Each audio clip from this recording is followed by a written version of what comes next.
Good evening, and welcome back to apparently the very edge of the North Sea. Hang on. Let's get ourselves back to where we're meant to be. Welcome back to 10th century Europe, where somewhere further south than the very north edge of the North Sea, King Gregory the Thin-Minded rules over the Kingdom of Italy, which now extends from Napoli in the south all the way up to the Alps in the north. He has his eyes on the the possibility of creating a new Holy Roman Empire, and to that end he has claims on several bits of what is currently the Kingdom of Germany, and indeed controls some of what was until quite recently part of the Kingdom of Germany. He now has a truce with the King of Germany, which will last until 998. So he's a little uncertain what he should be doing next. Nominally, he is at war with the Pope.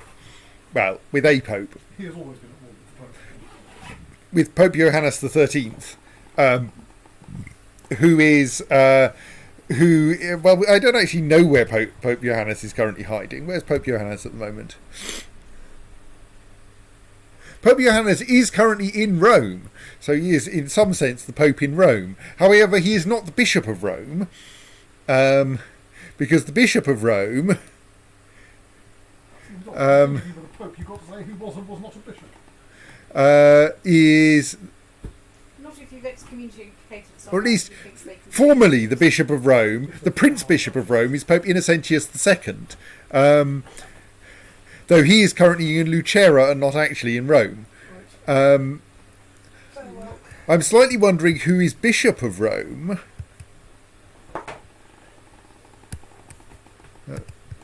Right, yes. He is also essentially Bishop of Roma, but by virtue of being Prince Bishop of Roma as well. So, yes. But despite that being... that is not his primary... Oh, hang on. I was looking in the wrong place, wasn't I? I want his Roman holdings. Yes, he is. Roma County Capital is held by the Prince Bishop of Foggia, right, yes. Because he was actually Bishop of Lucera first and has not yet decided to move his capital to Roma, though I think he probably should. Not least because then we can have two popes in Rome, which will cause even more confusion for the historians.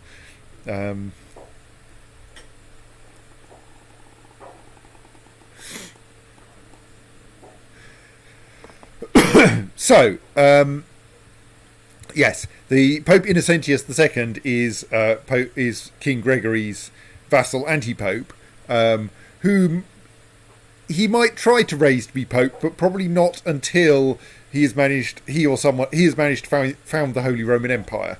So rather more likely is that some later anti-pope will get to be pope under the Holy Roman Empire. So, yes, King Gregory has, I think, a personal claim on the Duchy of Swabia, and has two vassals with claims on Hesse, a vassal with a claim on Köln, though that is currently de jure in Lotharingia and hence not so interesting. And some vassals with claims on individual counties elsewhere as well, all of which could currently be pressed. But has this unfortunate truce with the King of Germany. Truces are, though, I believe, personal. So were the King of Germany to be deposed or killed, that might shorten the truce a little. Sadly, we can't have the King of Germany excommunicated because the King of Germany is following the Pope in Roma, not the Pope in Foggia, in Lucera.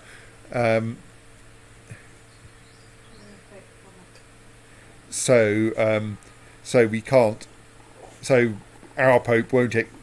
Our Pope could purport to excommunicate the King of Germany, but this would not have much effect on the King of Germany himself.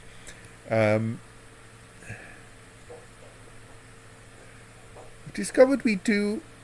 Do I have where? Have I finished building the brewery in Rome then? In the Apostolic Palace. Oh, I have. Excellent. So, as a result of controlling Roma, yes, Gregory dying would additionally end the truce. But he is only 54, and I think he wants to stay alive for a bit. No, the brewery is still in construction. Where do I own a brewery then? Because this is surely the only great work I possess. I think you can only get...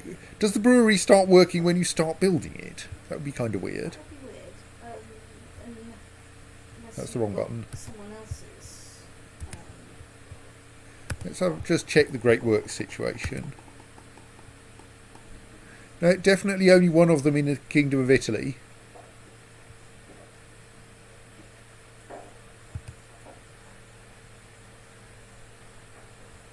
Right, there's plenty in the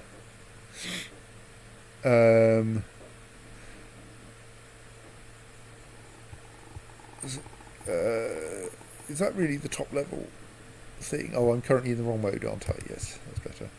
There's plenty in the this empire, whose name I did, possibly. And there's also the House of Wisdom somewhere or other, Hagia Sophia in the Byzantine Empire, as you expect, and Stonehenge in England. But yes, the Apostolic Palace is the only thing I own, so maybe I can send alcohol gifts already, which will be nice, because being able to send alcohol gifts is a way to get yet more opinion from people, and thus helps with gaining, with getting people to do things for you even after you've started sending them money. So, but meanwhile, that means that I'm not currently building anything in the Apostolic Palace. I don't actually have that much money. Let's not build any add-ons for it just yet.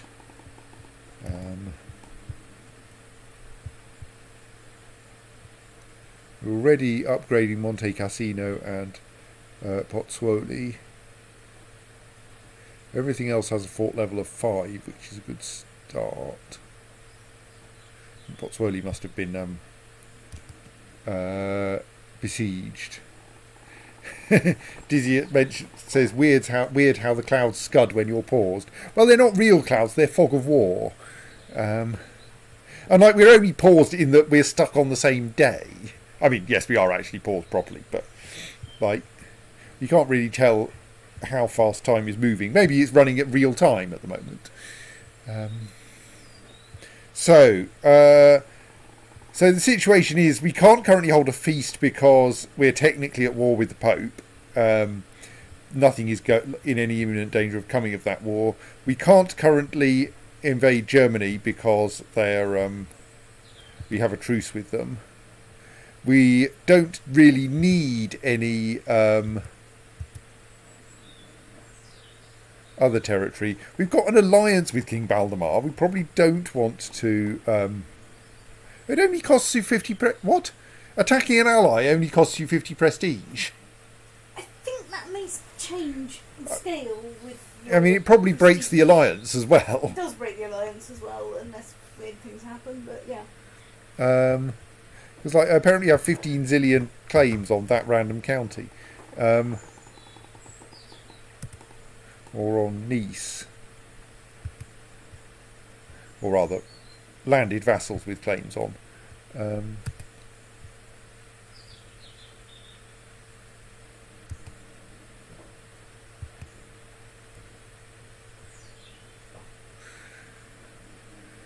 Random unlanded vassals with claims on the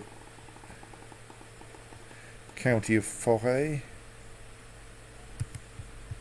I don't really think that's helpful. They should go to Arles. Arles might want Forêt.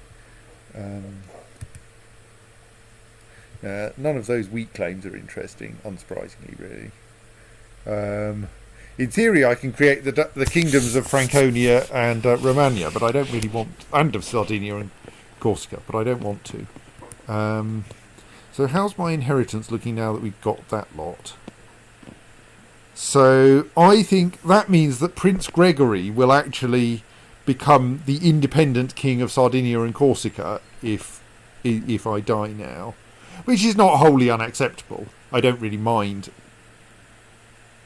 losing things that are outside Italy and Germany.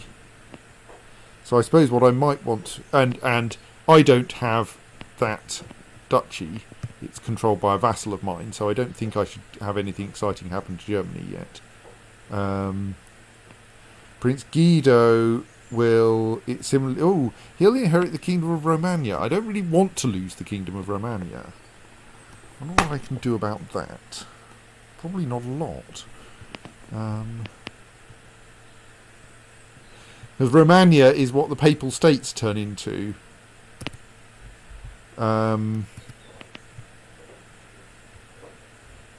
When they're not held by the Pope.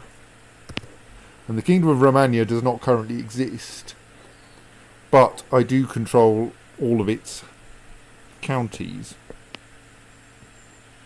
But I'd kind of like to keep it. I fear that I can't actually do that. Well, not without... I mean, I can keep it at the expense of losing Italy, but that's not very helpful. So I suspect the best I can do is keep it in the family and get a claim on it and invade it again, as necessary.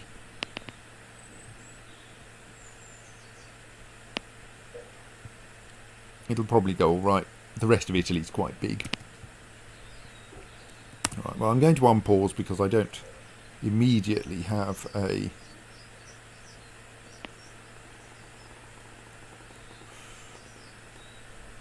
thing that I can think of to do. Okay, let's work out what's going on with Duke Adelhard. So his heir is a mere count, so I think that won't be a problem. I think we may just end up pulling in Neumark in that case. And like if it does, we've got an independent Franconia, which would not be too bad.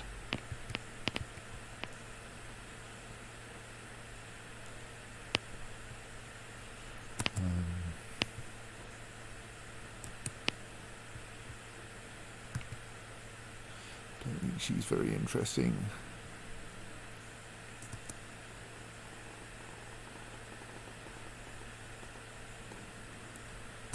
No.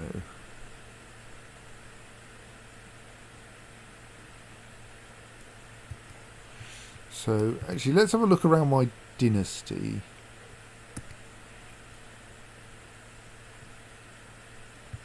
So I'm kind of interested...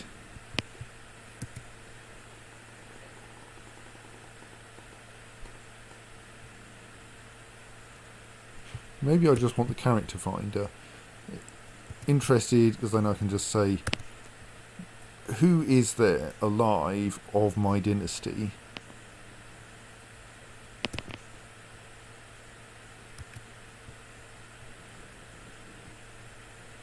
Sort by age ascending.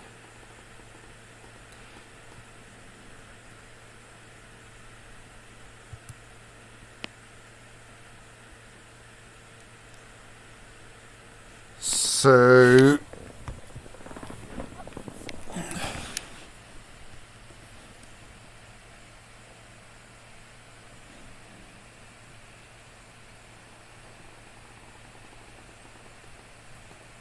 right, because what I really would like is to start trying to turn children of my dynasty German.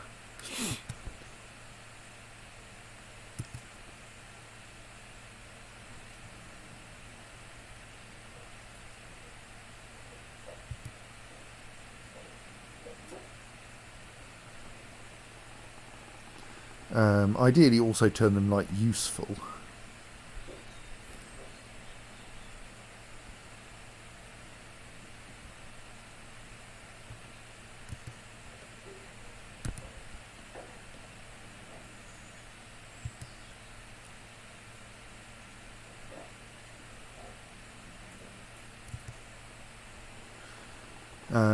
But only some...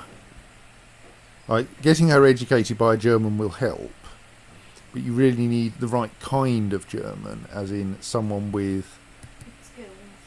the right kind of traits, which I can't currently remember. Diligent, that kind of thing. Yes. And the game usually warns you that this is liable to happen if you find someone of the right. Yes, it will then say Skills. you're likely to change X's culture. Which is kind of handy from, our point of view at this point.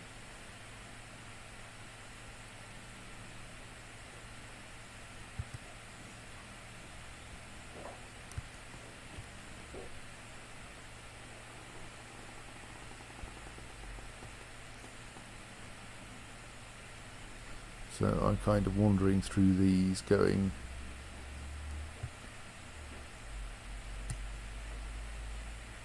why do none of them give me that warning?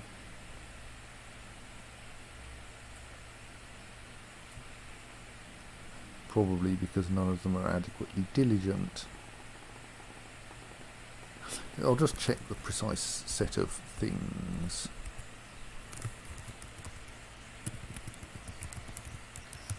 I'm now disappearing off into a wiki page which you can't see on the stream, but I'll try to be quick about it.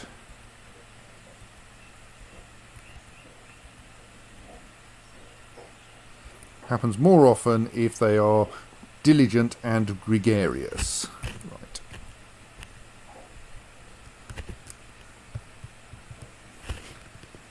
And yes, I didn't really notice any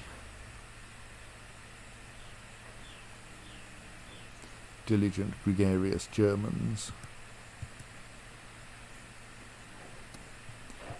She's pretty diligent. Let's find some Bavarians, really. Maybe. Stereotype Bavarians.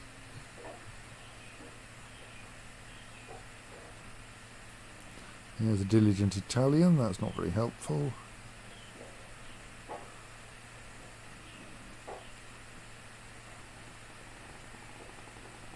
Diligent Pole. Diligent Pole.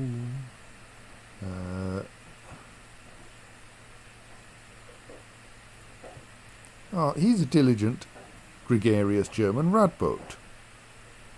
So I'm slightly surprised I'm not getting a message saying there's a danger that she'll become German. Oh well. Let's try that anyway. He'll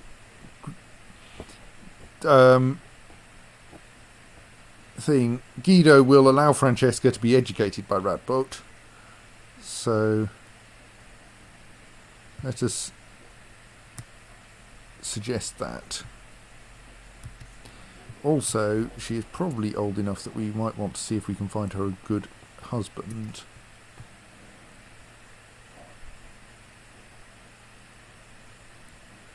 Wonder if a good thing might be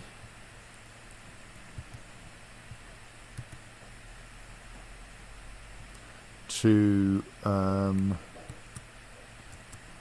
see if there are any relatives of the current King of Germany, so that we can start weaving our bloodlines in. I mean, Prince Ulrich is, astonishingly enough, not currently betrothed. I bet he won't take a matrilineal betrothal with though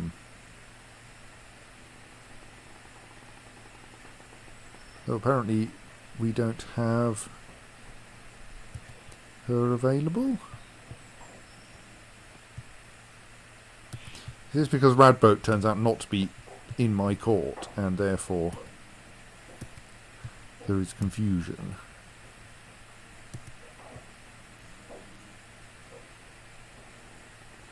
She's in Capua.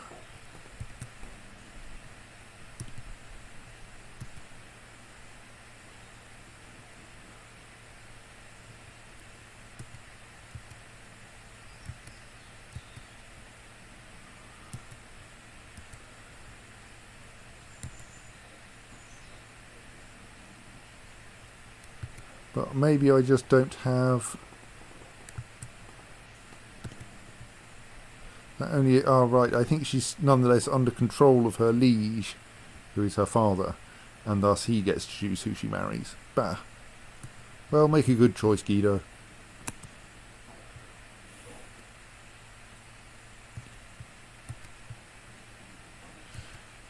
So Corolla is still our heir and looks like continuing to be a pretty decent person to have in charge of the kingdom.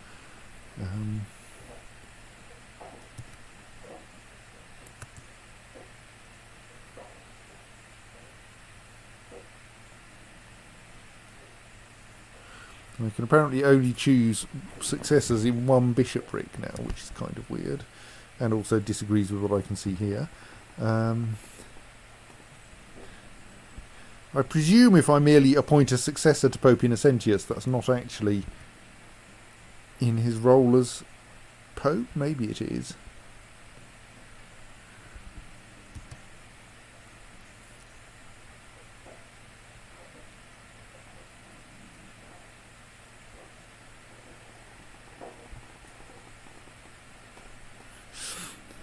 Dietrich would like to become a court chaplain. Well, would he like to become Pope? That's the question. Is actual Pope or anti-Pope? Well, anti-Pope. I claim he's the Pope. He's got a lot of learning. Kind of tempted to appoint... Let's mark him as the successor to Pope Innocentius, just in case that works. Franconia is suffering an internal revolt. Yeah, what's the succession law in Germany looking like? Yeah, so that's elective as well. He's currently the front runner. I don't really have anyone good to offer him. His son. He's like fourth son anyway.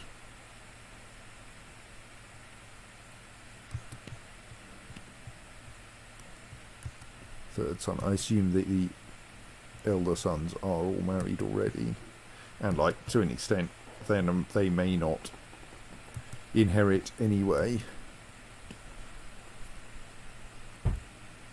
Oh, so I have an alliance with a guy from the Kievan Rus, and he was very helpful against the Byzantine Empire.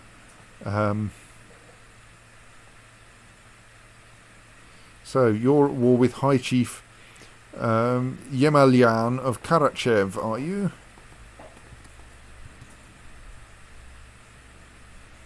You've only just started that war.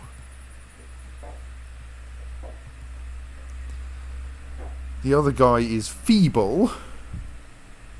I reckon I'm not going to be able to get my troops to you before that war's over.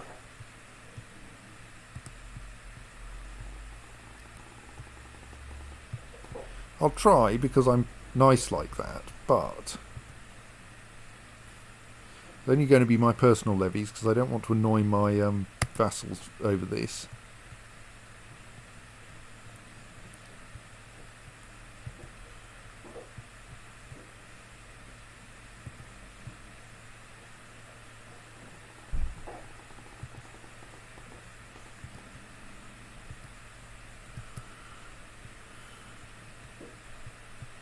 My personal levies are quite feeble now.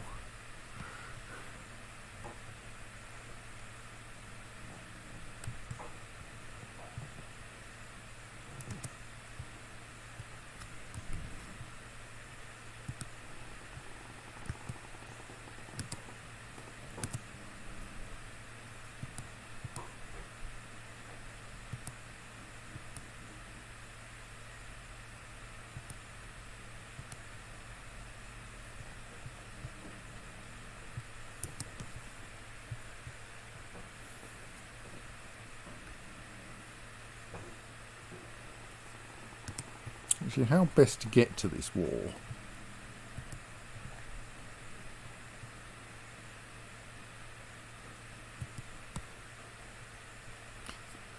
It's not even a holy war for my own religion. It's somebody else's holy war.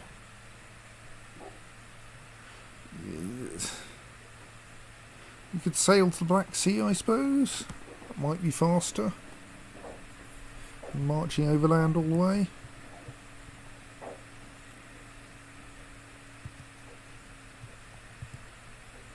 See if I can raise enough ships.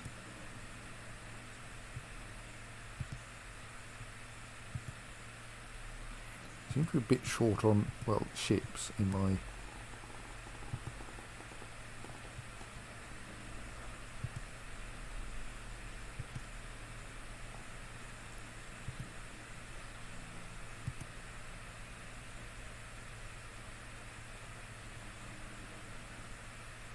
Galleys 0 there. Right, so how many is that? That's probably enough ships.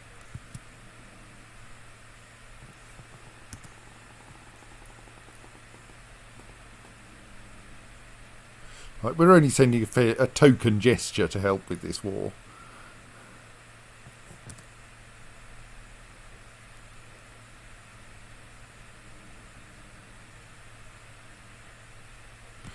Oh, a destitute noble from a former enemy court asks for permanent hospitality. Do I spend a bit of gold and have a soldier appear at my court, or do I tell him he can only stay for the night? I think we will welcome him and see what he turns out to be.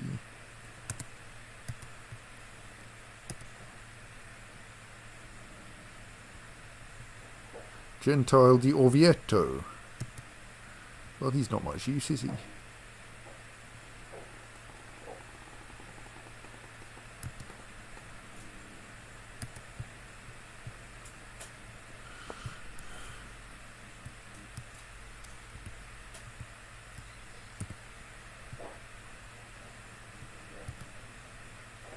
Actually, let's allow some of my middling commanders to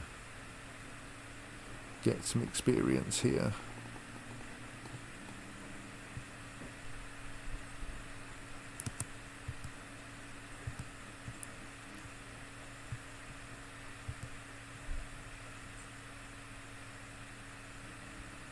We haven't got enough ships here. Okay, let's raise some local liege levies as well. There.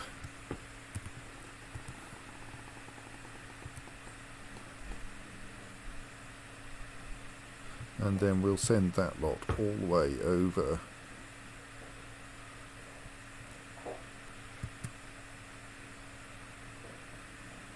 Oh. That's odd. Oh, right. Even though they're my allies, I can't actually come ashore on my allies' territory. Ugh.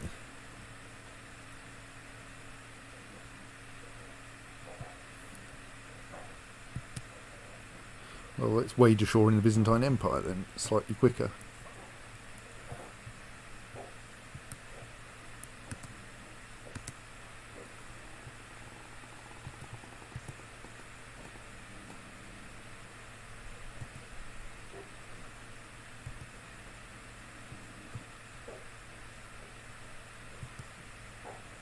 That's nice. I think I may be following slightly too many people here.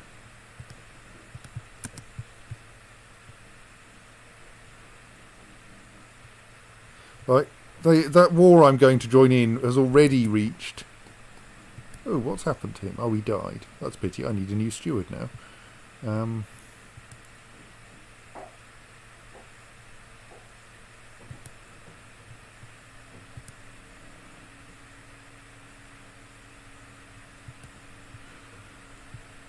we're going to have to find someone good out there.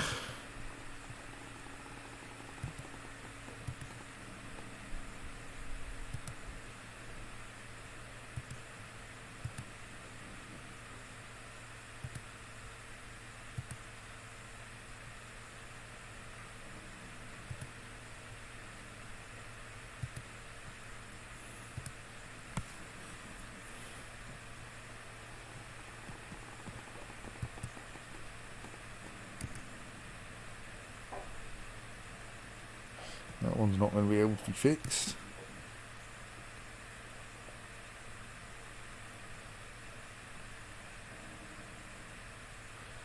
I can get 21 without too much difficulty then.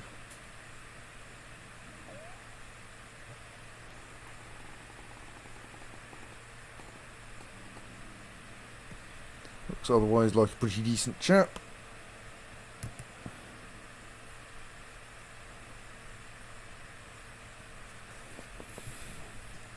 Will require some money to get him to come here, but that's fine.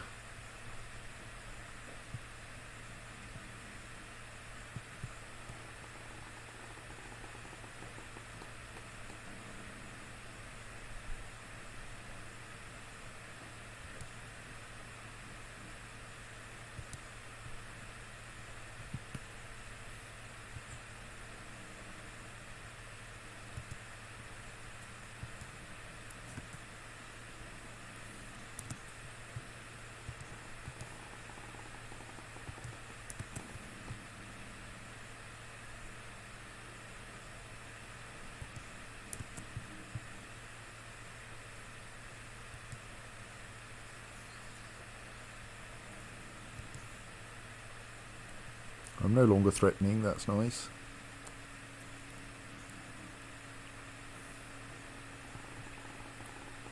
Kind of tempted by Hum. I think it turns out that our person who has a claim on Hum... Yeah, we just have 2 unlanded women with claims on Hum, which is not very helpful, really. What's Germany up to?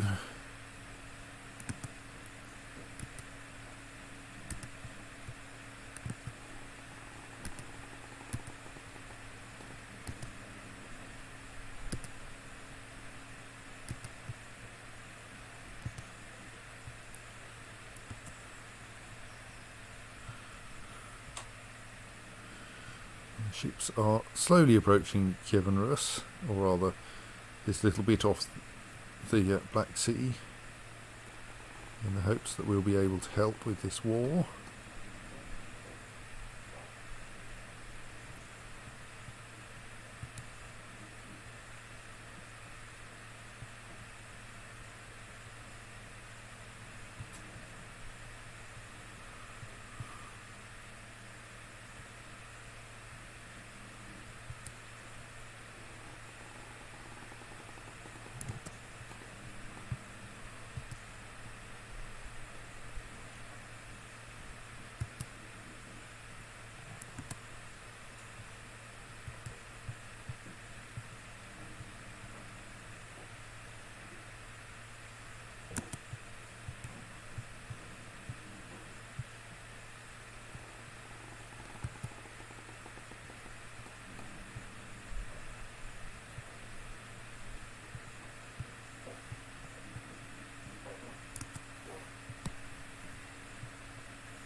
Wow, there are some horrifying supply limits around here.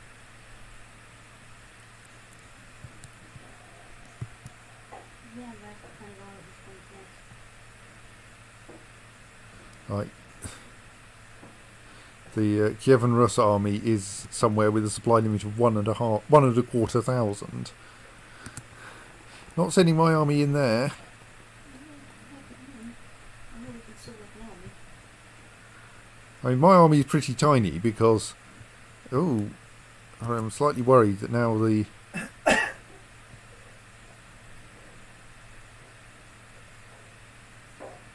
decided to institute limited crown authority in the Byzantine Empire.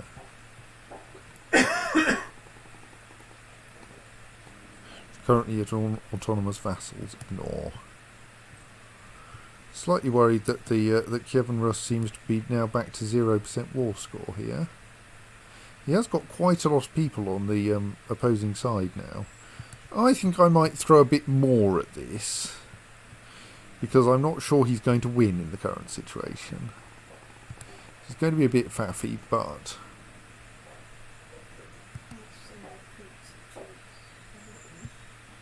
let's raise the vassal levies, even though that will piss off my vassals a bit. And let's dismiss some of the more inconvenient vassal levies. Well, I mean, I can raise some ships, I suppose. Won't take long.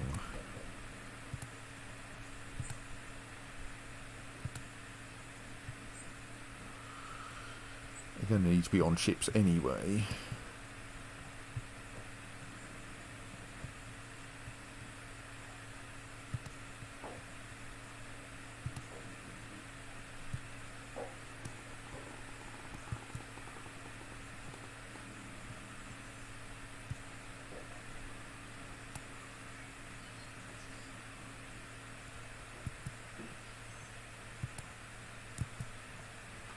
The northern section to there, southern section to Napoli.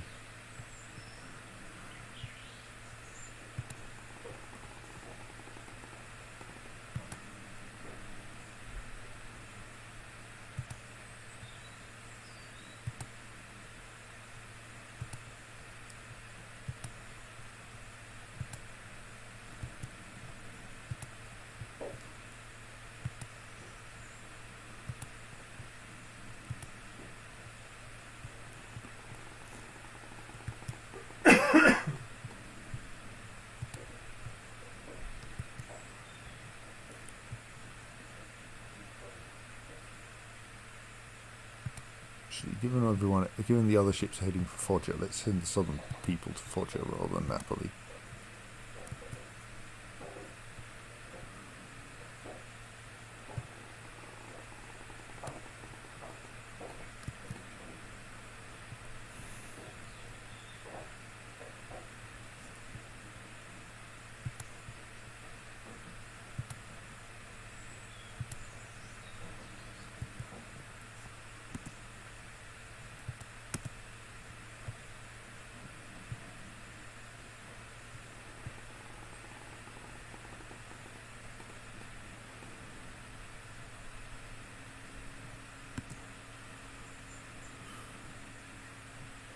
Yes, the fan is gently creaking.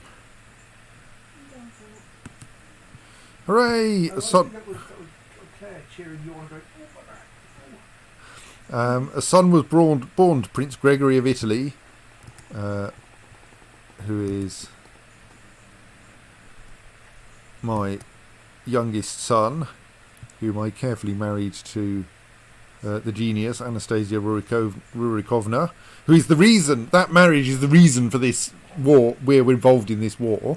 And they have a son, Gianleone di Spoleto, who has not turned out to be a genius, sadly.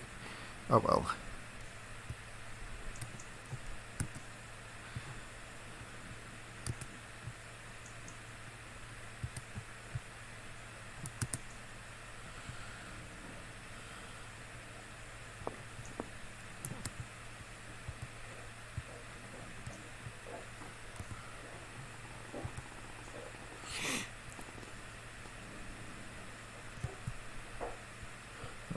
Go to the Sea of Azov. Meanwhile, we are still getting people into the right places. Actually, we should look at what's actually going on over here in case my troops are about to get themselves in serious trouble.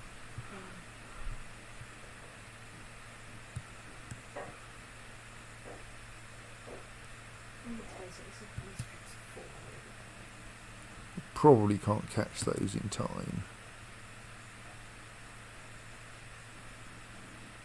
I don't really want to go into that county. Supply limit is terrifying there.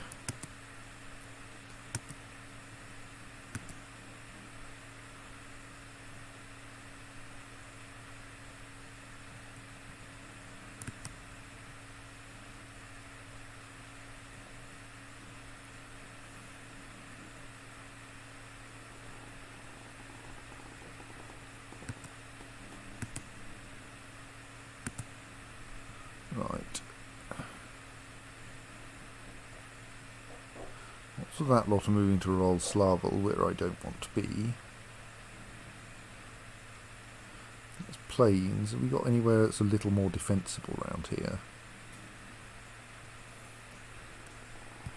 Let's change our destination to Drutsk for now, because that seems like a better place to be.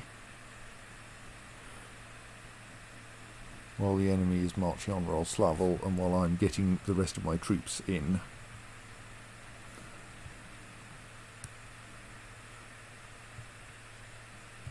Switch back to the realm view, things will become a lot more intelligible then.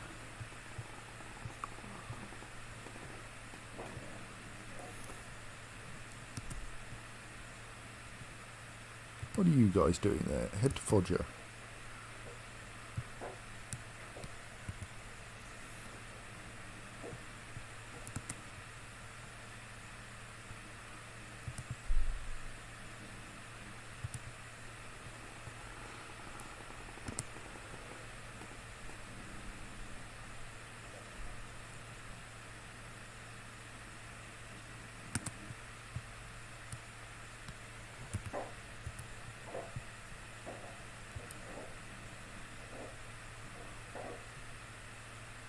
So we only actually need 23 ships here.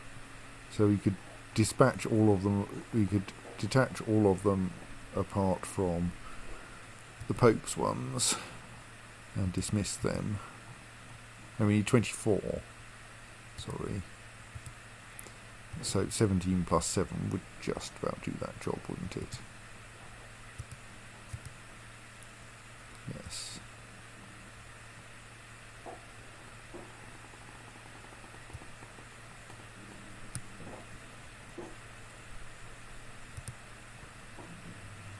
And then we can embark that lot and send them all the way over to the Sea of Azov. We already have a bunch of people on ships, albeit not very many of them. Well, let's send them to join up our other troops over in Drutsk.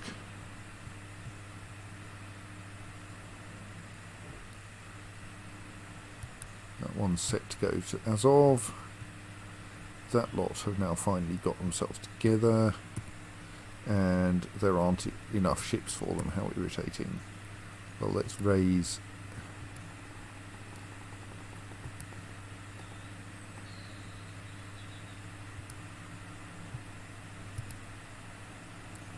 still not enough. That's enough.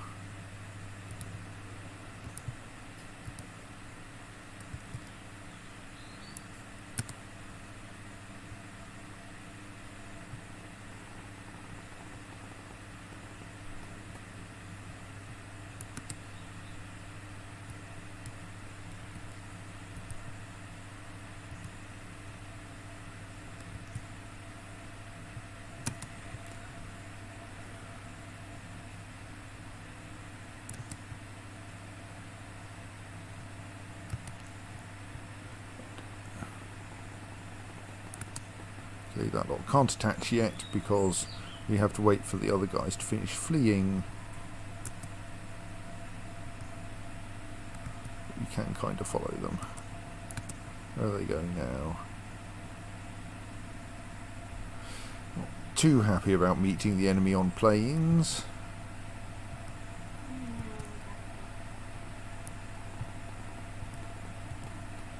Let's make sure we've actually got our best commanders for now, because this unit is looking a little weak anyway. A Holy Warrior will probably help.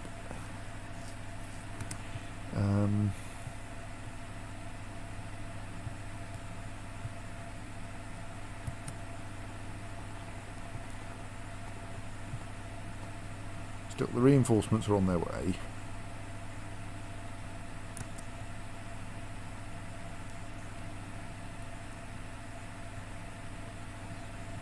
So you're going to go and get into a battle on the plains of Kiev, are you?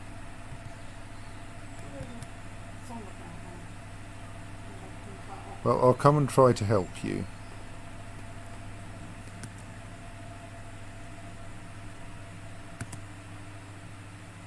The second Duke Edgefrith II of Majorca has come of age.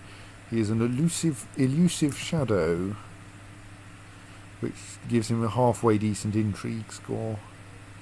He is not otherwise much good.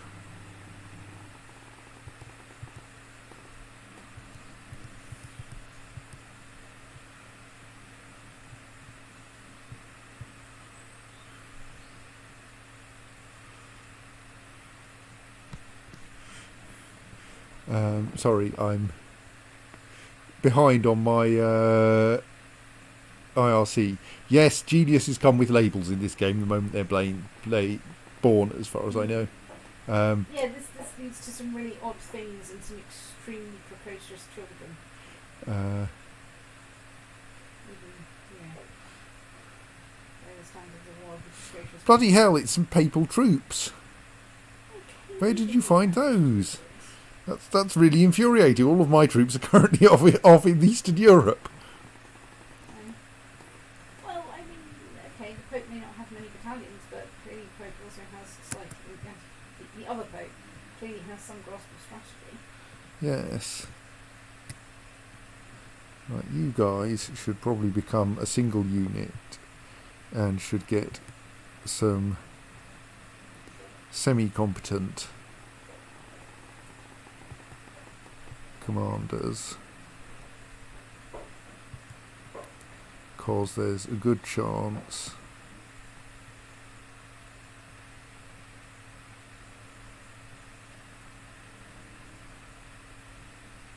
you're going to be running into trouble very shortly. I mean, it might not turn out to be trouble, but I'm not hopeful.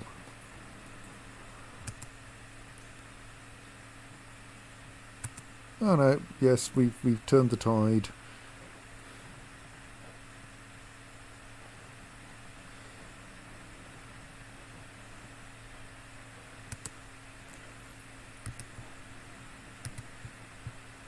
Wow, so the previous battle that Kiev and Rus lost cost them 3% war score. That battle gained us 51.3% war score.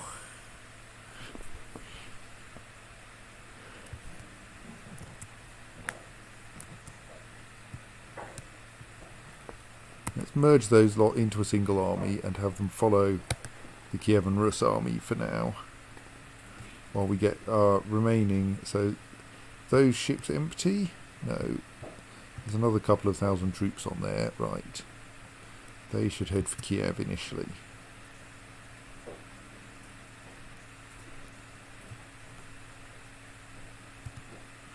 That lot still haven't landed.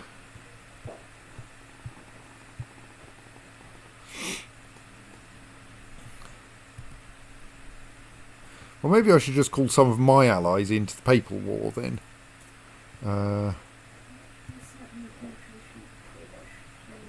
Probably not King Rurik the Good. Yeah, let's call in the Arlesian army, because I'm sure they'd like the glory.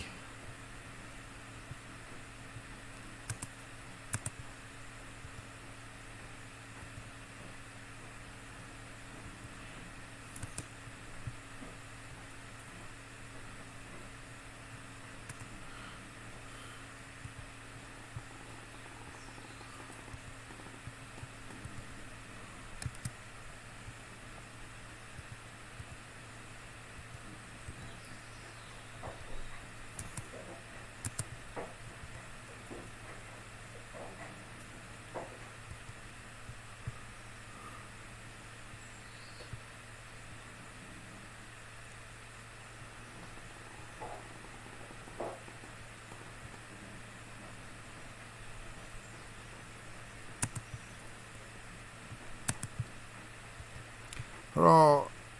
The King of Arl is willing to help me. Yeah, that should be enough troops to do the job.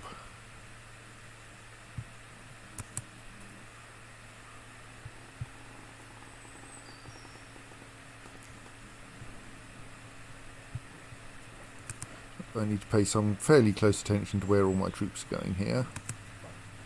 Those are now 2 empty fleets, so they should be sent back to Italy. Disbanded. That lot should be disbanded.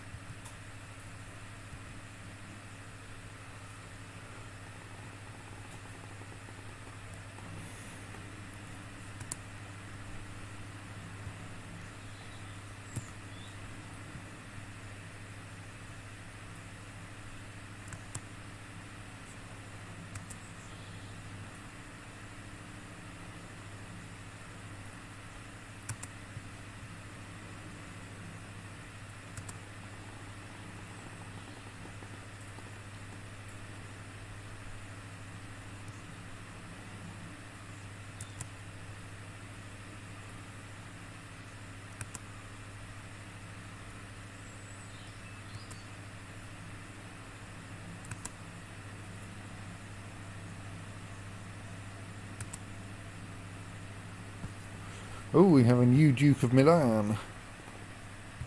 It means I need a new designated regent. I usually grant some competent if slightly grumpy vassal.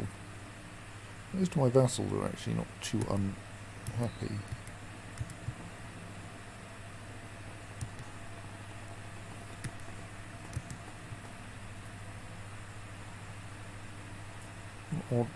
Alright, there they are.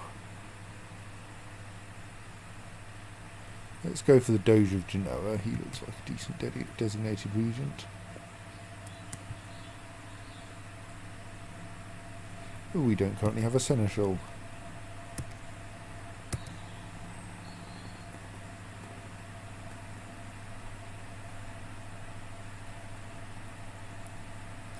Let's make the new Duke of Milan our seneschal. Stuff's been going on while I wasn't paying attention. Stoat.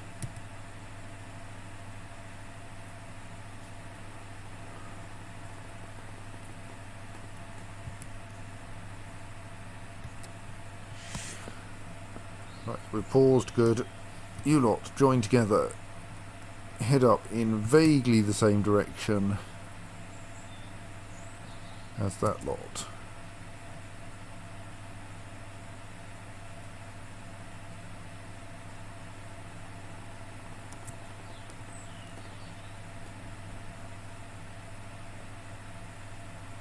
Basically, that's the only place that the supply limit is terrifying, I think.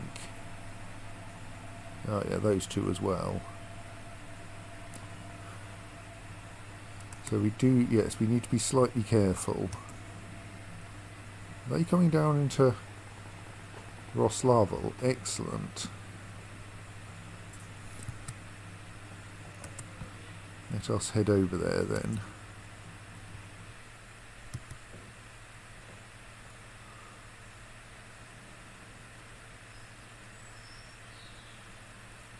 And try to give them a good kicking.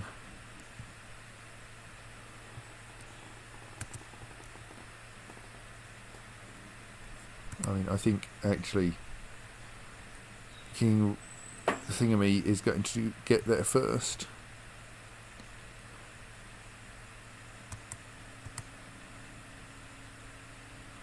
And give them a really quite spectacular kicking anyway.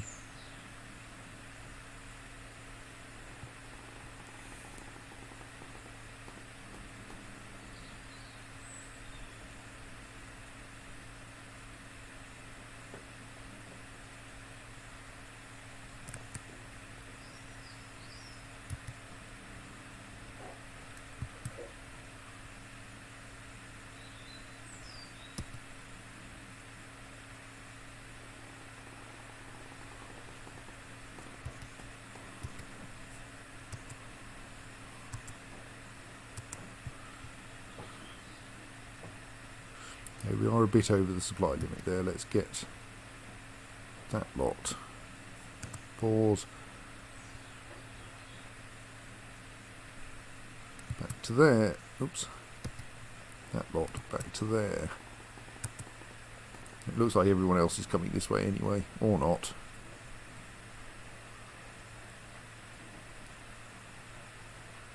I mean, to be honest, that's presumably going to be won by ticking war score fairly soon. It's possible my best bet now is to have my troops start going home anyway.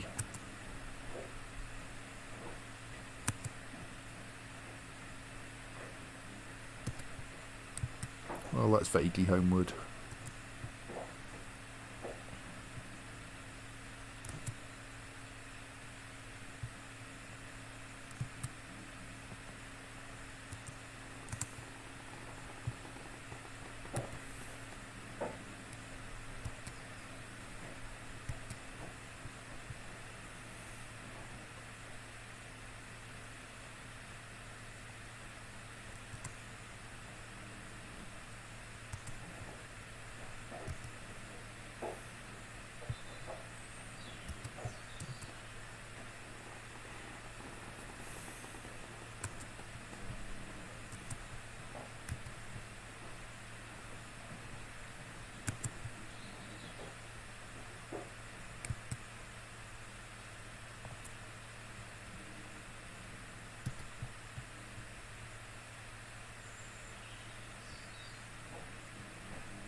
Lot do kind of seem to be running away from me at the moment.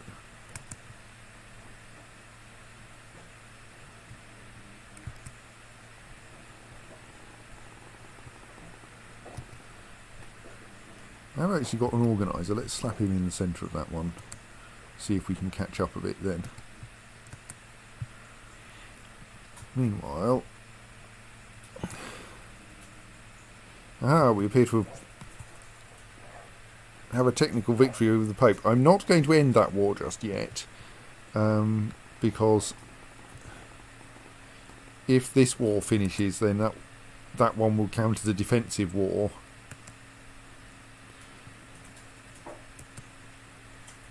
And enable us to not annoy our vassals so much.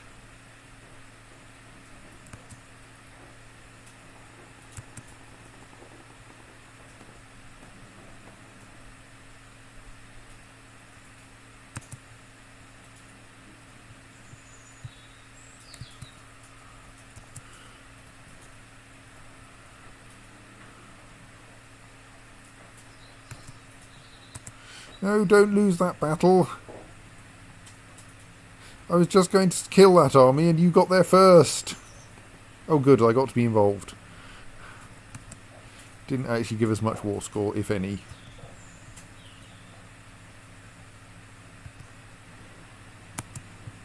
Oh, and I'm somewhere with a terribly low... Oh no, not a terribly low supply limit. Right, well, we'd better get back to where the actual action is. Oh, they're about to have another battle. That will probably be enough. Right, in that case, let's get back to the sea. Possibly, actually, is it worth just marching back to Italy?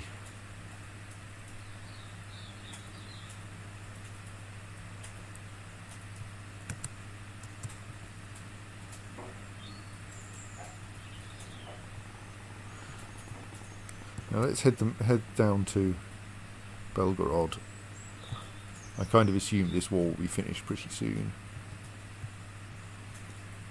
And then our best bet is to try to get everyone home. Oh look, we haven't actually dismissed those fleets. Right, well we'll bring them back over here then.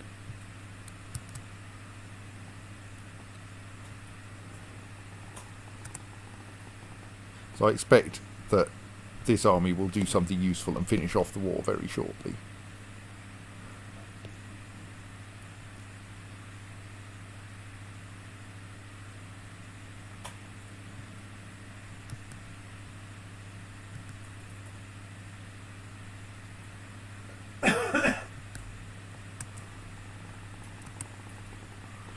I expect.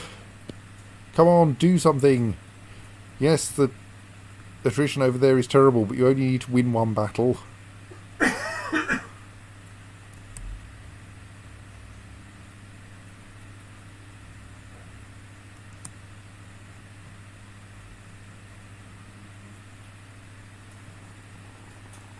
Damn it.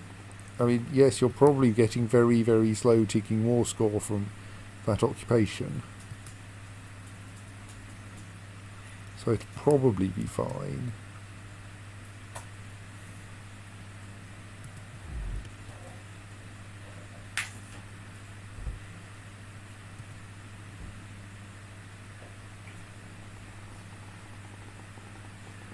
What do you Vicar? You've already got some. Yes. You've got some cold tea.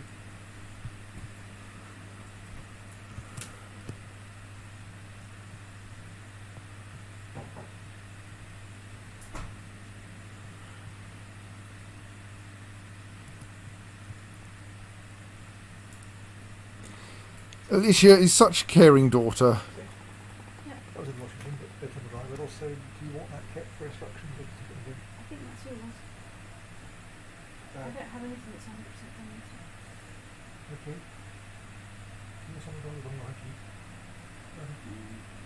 yet. Okay. Alicia is such a caring daughter, always ready to lighten up the mood during a sombre family dinner, or play with the children, even though we may disagree with her from time to time. I cannot deny her accomplishments as a daughter. Okay? I improve my opinion of my daughter.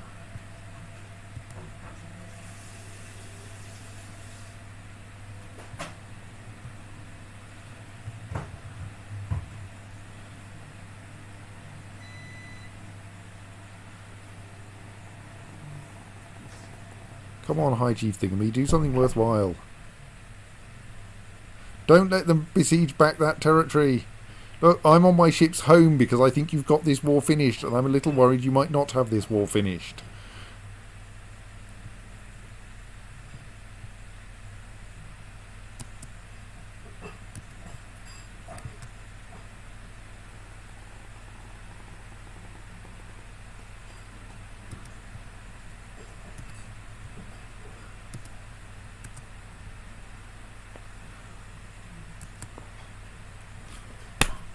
My eyes twitch from the bite of half-chewed roast to the line of waiters standing silently by the table.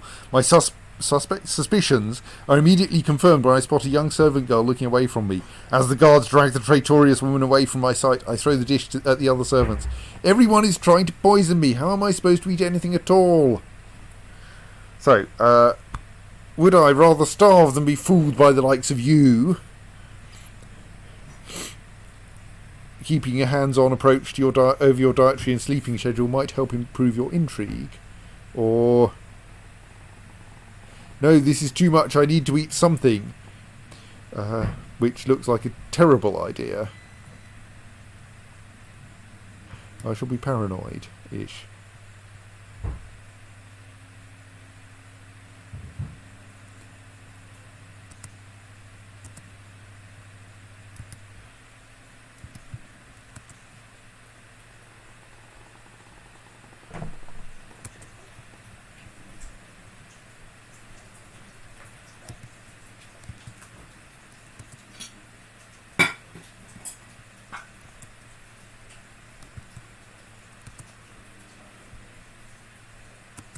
Let's actually put some sensible commanders on this one.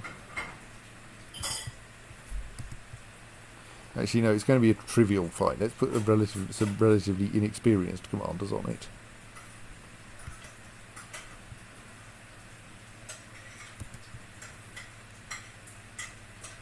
So that they get some experience.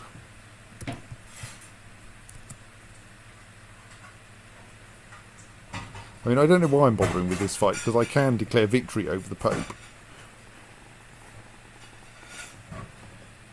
Now that we're home.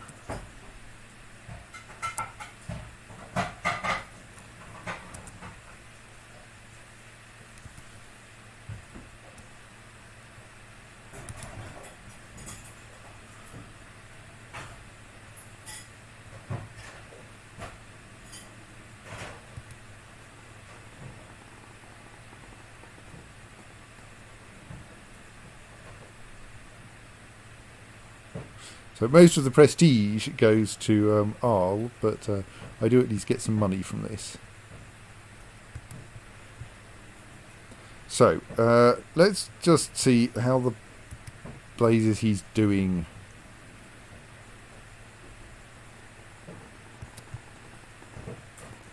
Am I actually going to have to go over and wring that last 4% war score out because he can't do it? Oh no, he's going to do it. He'll get a... This battle should sort it out. Right. That means I can dismiss my troops down in Italy.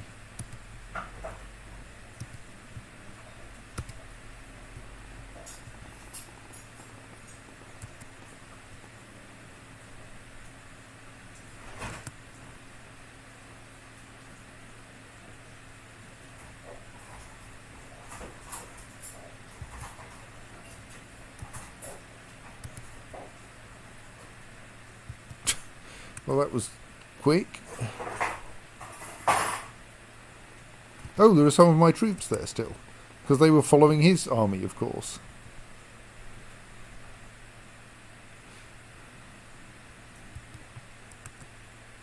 Oops.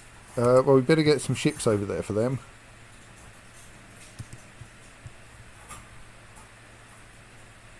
How many of them are there? Hard to say. Can I find out from here? Looks like we might have about 3 and a bit thousand. 3,200-ish.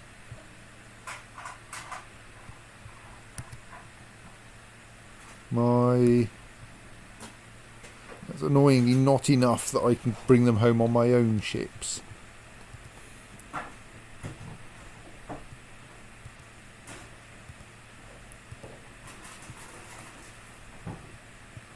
We'll send my ships as the main force.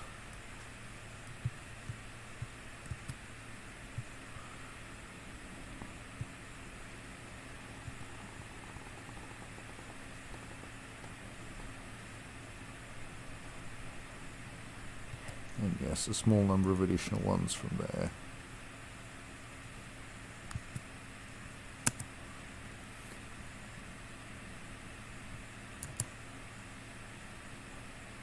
Right, the Apostolic Palace now officially has a brewery.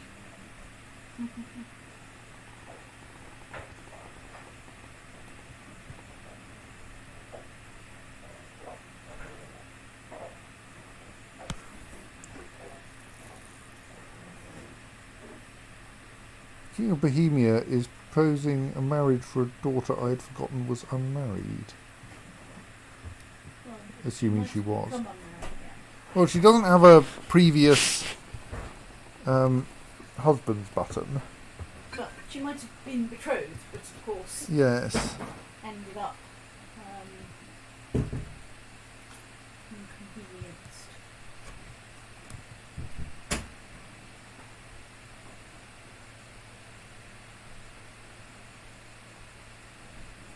Yeah, we'll accept that.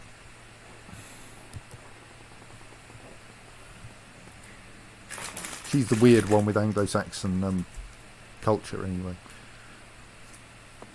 Oh, mosquito. Got it. There's nothing for the connection to the TV. That's pretty cool. Right, now that fight is at 100% war score, let us split off our... No, not that. Let us detach our troops from the other ones and get them down to the Sea of Azov.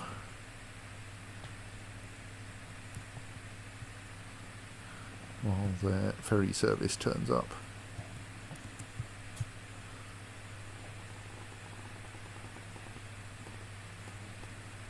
Which I hope will be enough ferry service. Oh right, there's only 2,000. Is that... Where are my other armies then? Because that said...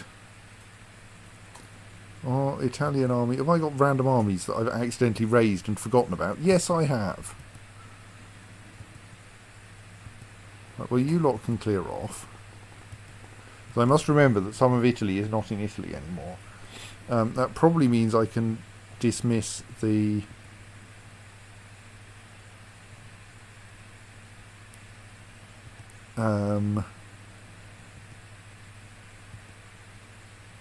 that Liege Levy fleet.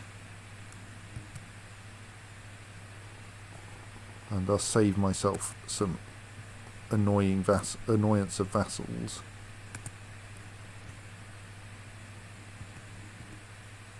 There's a lot of stuff happening at the duchy level.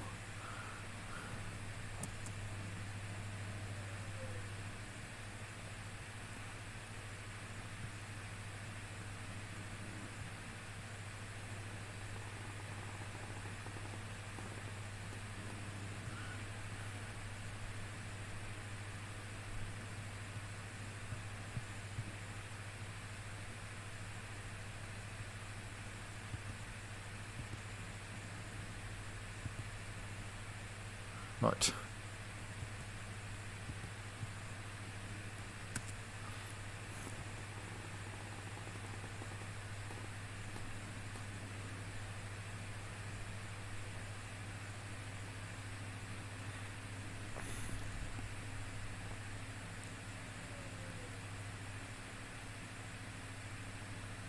Yeah, let's try holding a grand tournament. They should happen occasionally.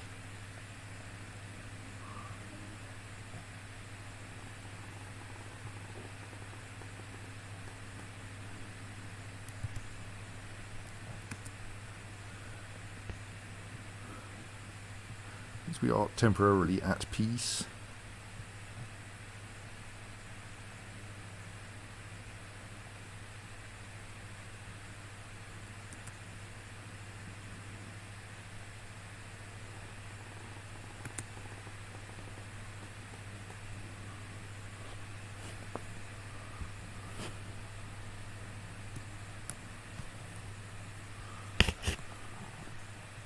Yes, that fleet is just big enough to take that army. Excellent.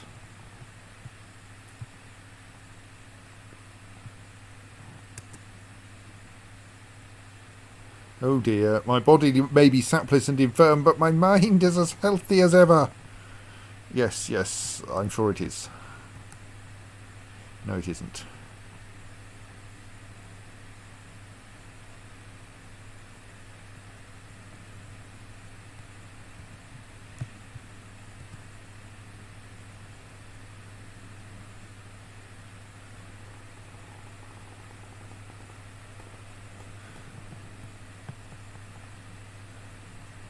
So I may not last very much longer.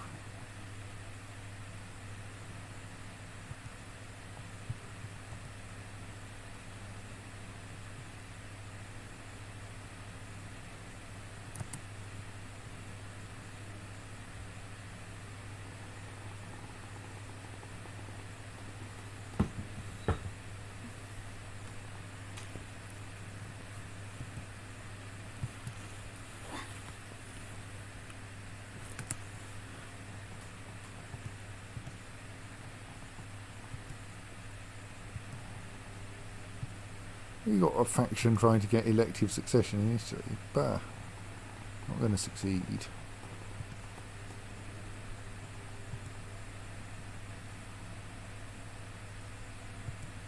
Ooh, I'm down a commander. Right. Have we got any good people round?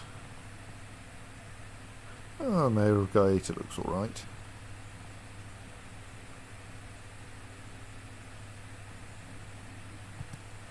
I like keeping my vassals happy. Goes bed is not so good. Does he still hate me, or have I managed to cheer him up somehow? Oh no, he seems alright now.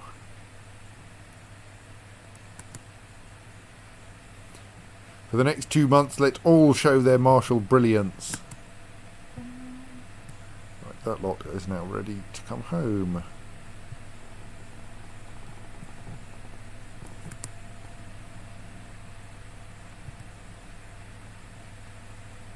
And then it'll be feast time.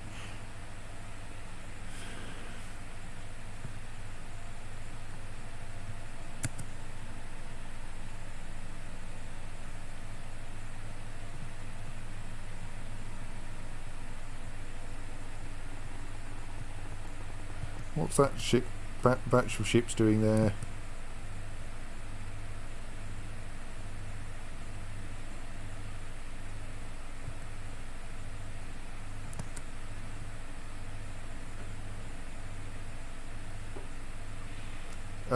Don't bother me with the details of who gets wounded.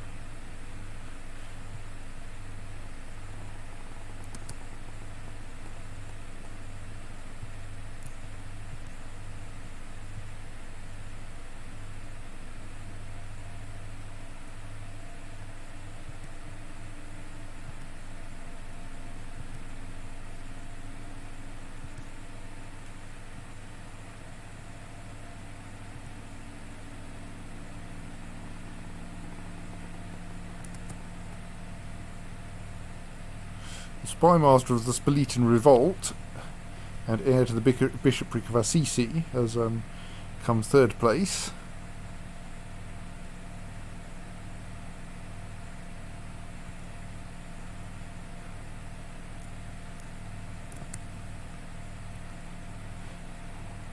Count Leopold of Würzburg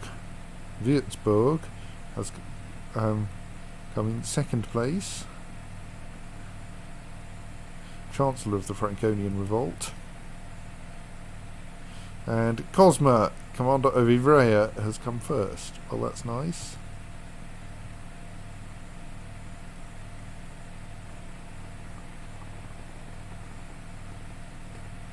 Yes, I'm not sure that's a particularly helpful thing.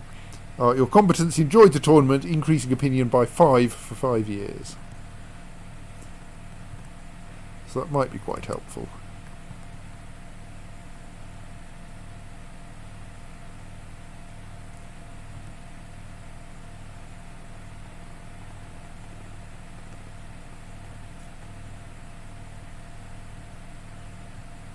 So presumably time for a feast, yes.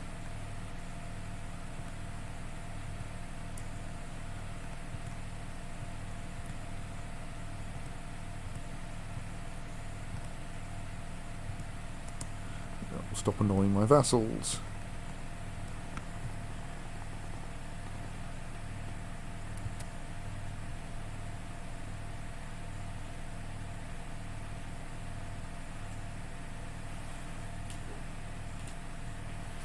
So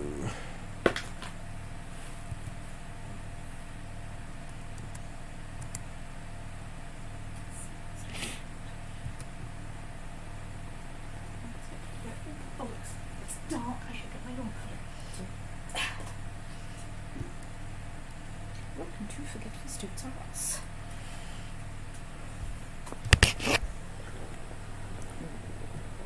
creak slightly. All these little wars going on underneath me. Welcome to my feast. Will anything interesting happen? Best thing is usually making friends.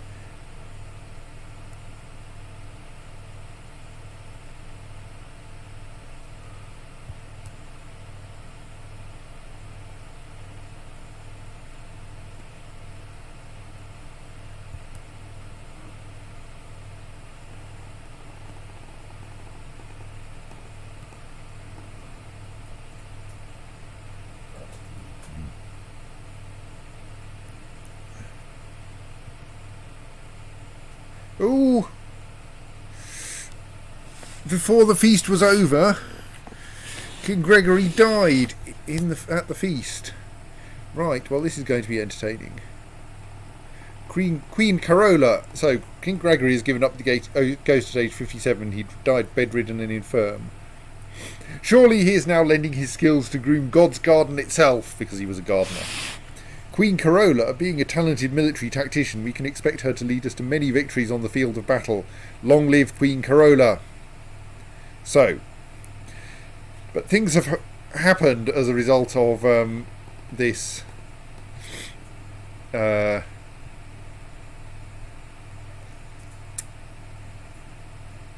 succession. But it's slightly hard to see behind this, because we have lost, in particular, it doesn't seem to quite tell me this, but I think several kingdoms have become independent, because if we look behind this window, we can see what is now an independent kingdom of Romagna, though it doesn't include Roma. I've still got Roma. An independent kingdom of Sardinia and Corsica. And then Italy filling in a lot of the gaps.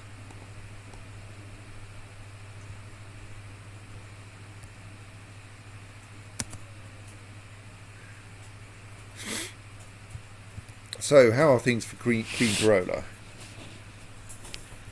She is married to King Volrad of Italy, also known as High Chief Volrad of Lesser Poland. She was previously his concubine, but he apparently liked her so much he married her.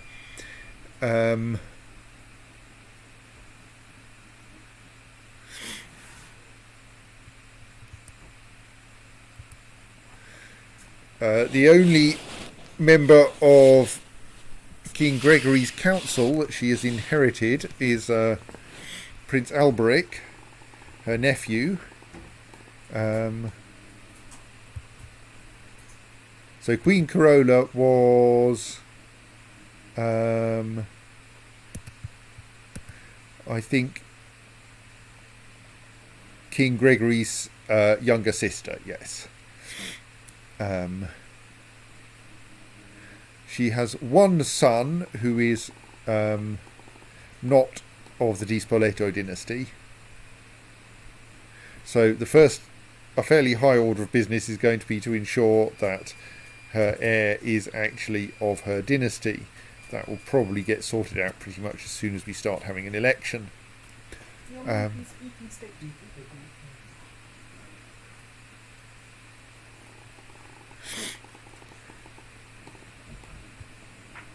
So, yes, she has inherited the Apostolic Palace.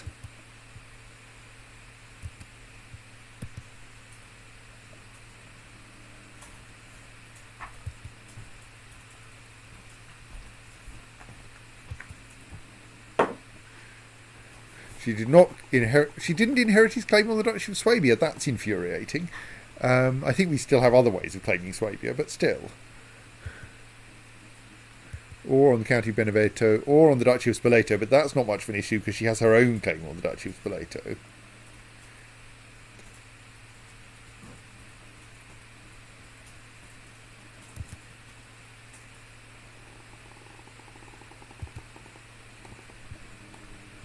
And while it's not mentioned anywhere, a bunch of places became independent, in particular Sardinia and Corsica and Romagna.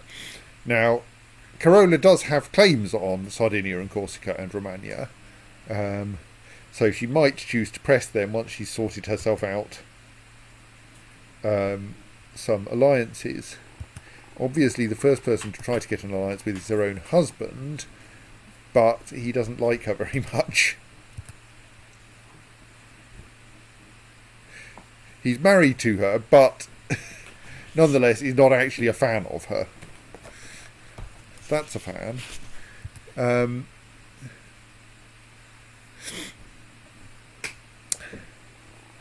So, yes.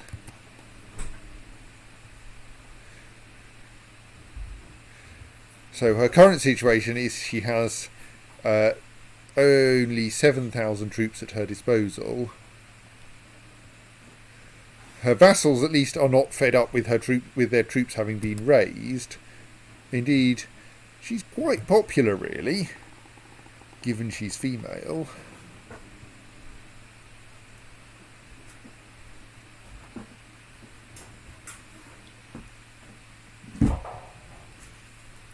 She is just and kind and diligent, I suppose.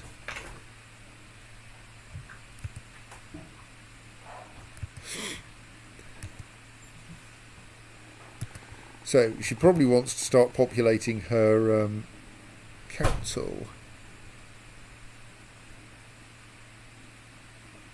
She does at least have a spectacular siege leader to be her marshal.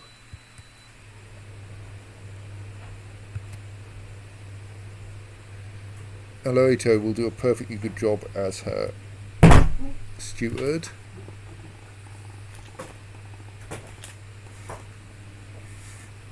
Guido looks like a pretty solid spy master.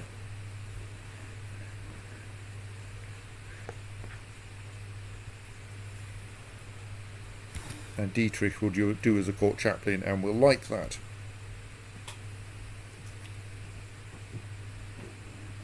You wanted Dietrich to be your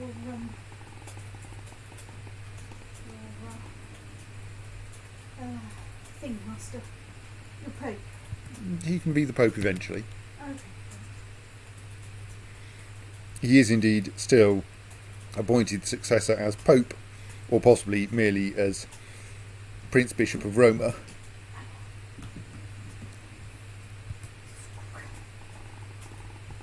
So, that should sort out her state attributes a little bit. Does she have any other minor titles she should be handing out? Doesn't look like it, no.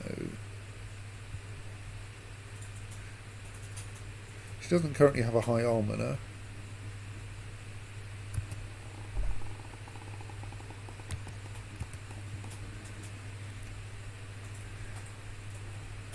Let's give that to Edgefrith.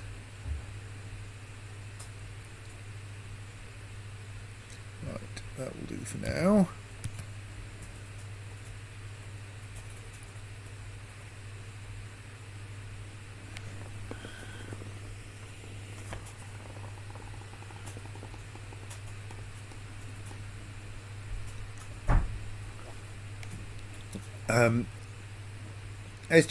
Diziot asks, what happened to your claim on the papacy? We still have an anti-pope, but I'm not planning to actually try to convert him into a pope as yet.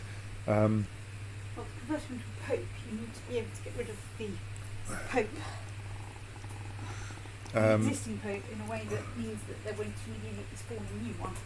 And that gets a little bit of finagling. Instead, I want to first get adequate control of Germany to found the Holy Roman Empire. But Queen Corolla can't do that because she's Italian. Or rather, she can't found the empire because she's Italian.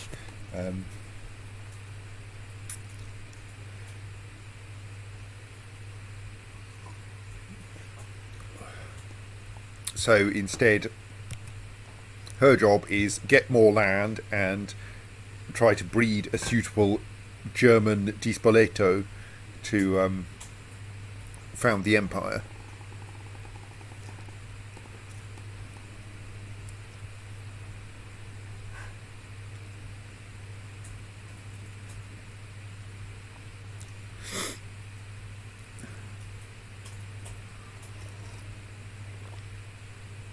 So, how is she doing for claims against Germany?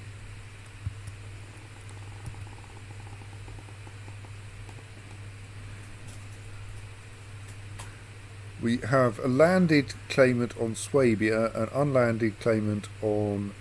No, a landed claimant on Hesse, which is 2 counties, or an unlanded claimant of Swabia, which is 3 counties.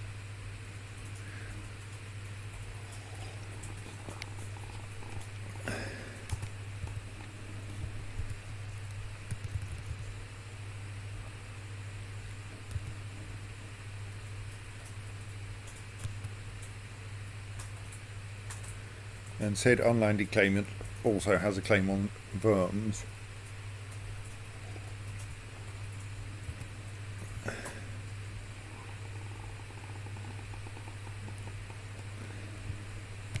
Queen Corolla herself has claims on Sardinia and Corsica and Romagna and the Duchy of Capua, which slightly surprisingly she is not currently the controller of, and Spoleto.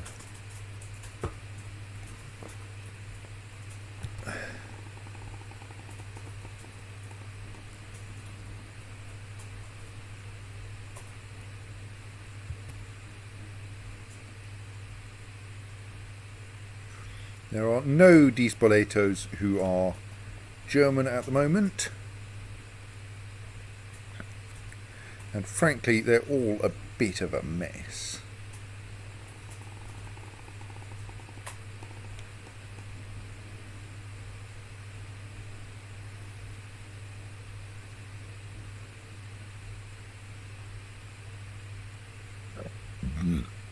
I mean,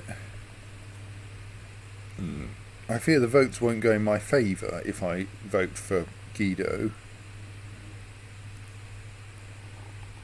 But he does currently look like our best bet, so that would at least unify the crown with Romagna, if it happened. So let's vote for him and see what happens. Wait for the votes to come in from elsewhere.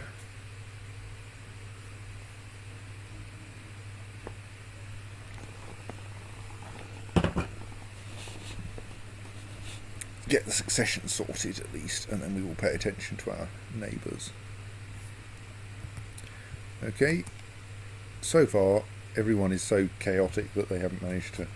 Yeah, so they don't like my nomination because he's already a king somewhere else. So long as they all vote for someone different from one another, we'll be fine. If they discover tactical voting, or like just happen to start voting the same way, then I'll probably have to do some more things.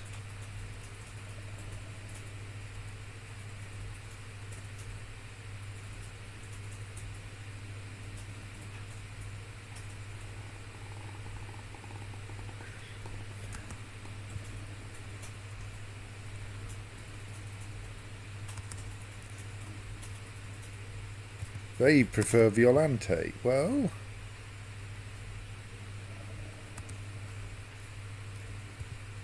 they very slightly prefer Violante. Would I prefer Queen Lucia of Germany? That would certainly be an interesting choice. She's not bad.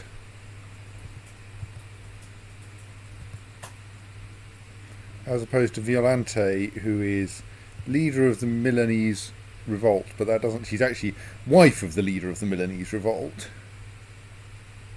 Um,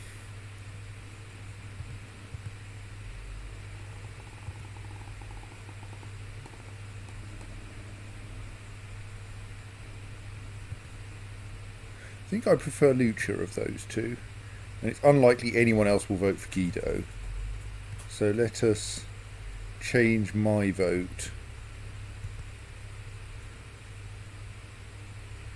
to Lucha, which will make her the leading candidate.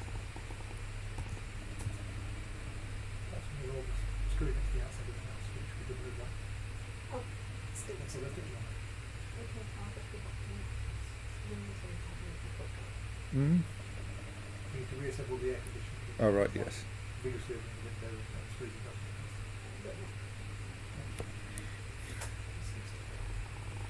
Right. So if we want to change any laws, now's the time to do it, or at least it's a time to do it.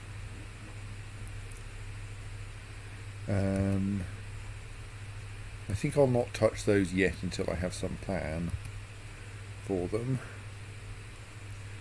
So, yeah, levy sizes are a bit feeble.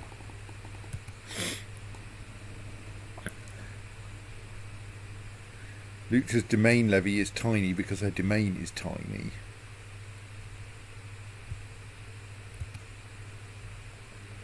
Which is inconvenient. Got a reasonably decent income, but like all that she holds is the county of Capua and the barony of Monte Cassino. She doesn't even. Oh, so that presumably means she also has Teano, yes, the historic capital.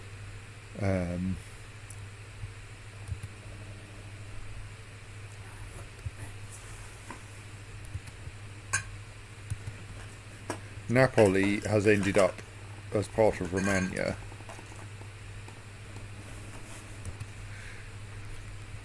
Quite tempted to try to get Romagna back. I'm pretty sure we've got the troops for it.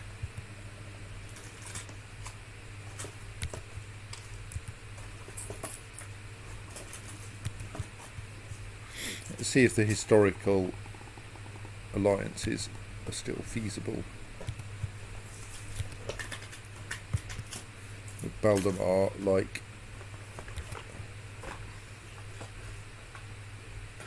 he'll take a non-aggression pact at least, which, since he's one of our neighbours, is good.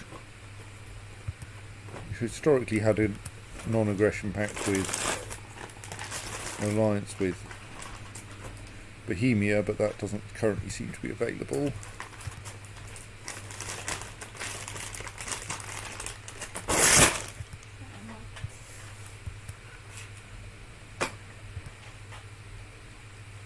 Oh, we could get a decent non-aggression pact with Queen Jelena of Croatia. Well, that seems like a good plan. She's quite nearby.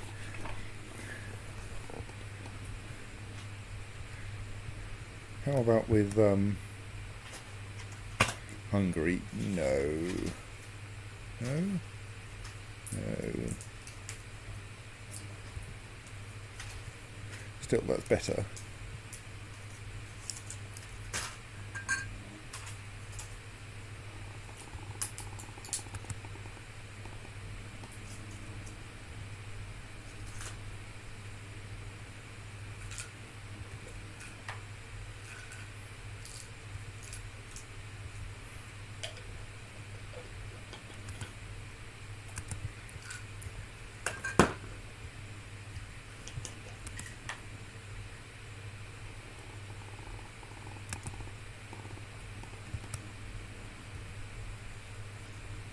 Yes, we can get an alliance with Valdemar. Probably have checked whether he was at war first.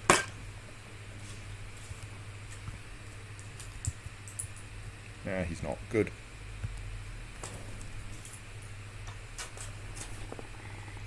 How about a non-aggression pact with Yelena, who will also give us an alliance.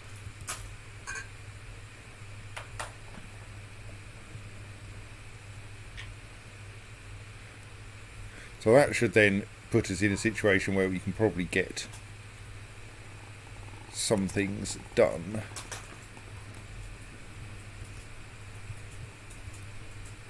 Because like Queen Yelena has a couple of thousand troops at her disposal.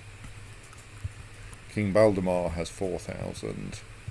And Corolla has 6,250, which is a little embarrassing, but partly because her vassals have cleared off.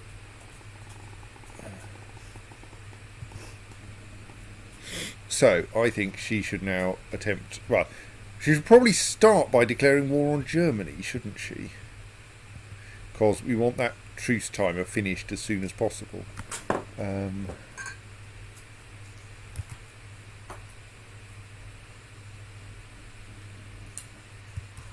We did have a alliance with Kiev and Rus.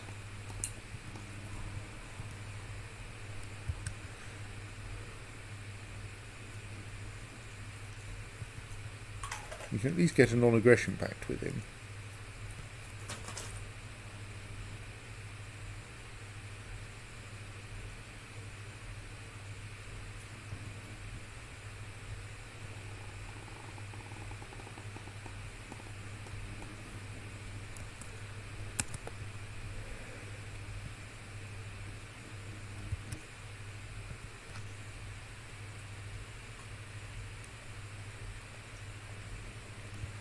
So the problem is we don't really have much by way of capacity to land Vernasallion. I mean, in theory we could build some holding for him if we have money. We don't really.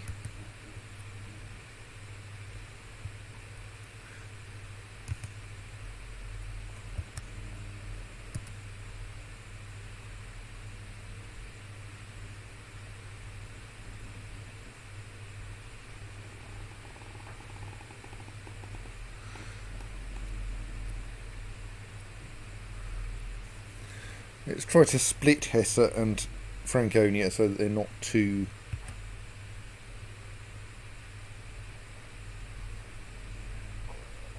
Actually, let's wait until we get things sorted out with Kiev and Rus and then go.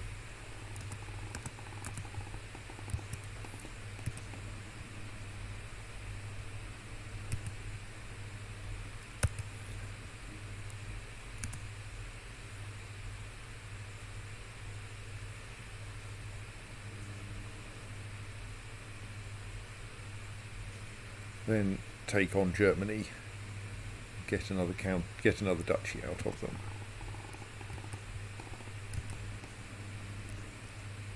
We will not hold a summer fair. Oh, I should make my council do things. Marshal is going to be needed fairly shortly anyway. In the absence of better plans, let's get the others working on technology.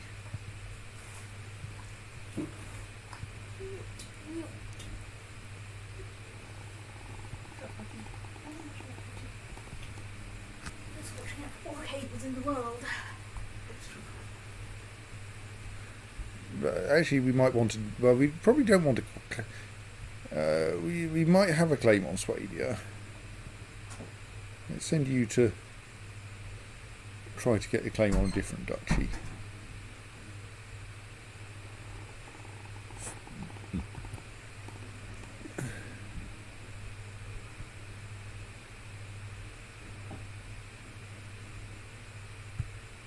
So those de jure ducal claims are all...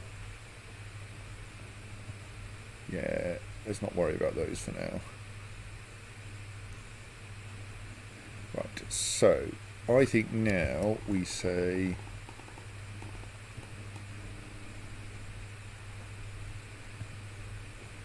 Is there anything obviously unhappifying any vassals that can be fixed quickly?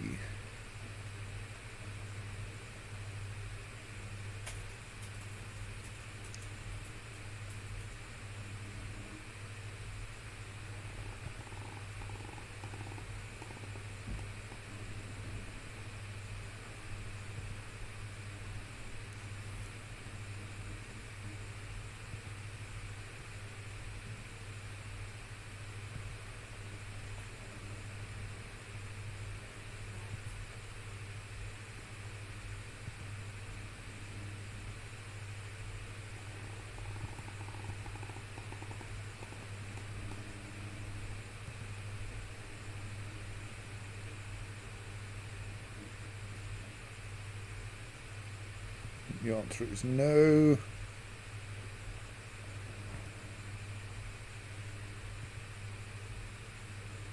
So I think it's time to declare war on Germany and hope for the best.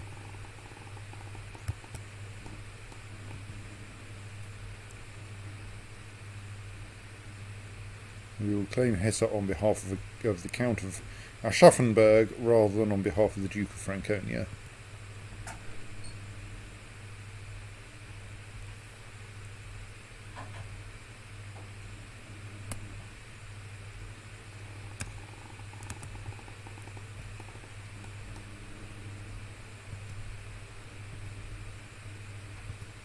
We will call both of my new allies in.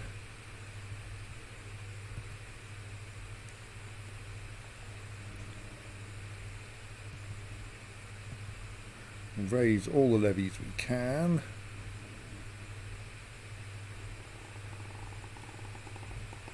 Actually, we'll dismiss those ones for now.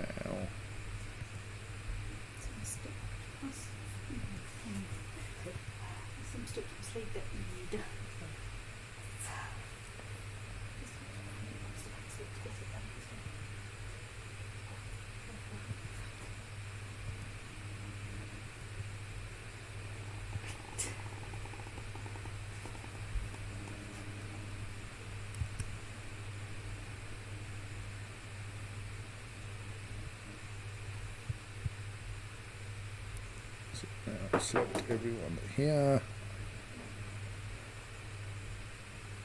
Amass them somewhere on the German border.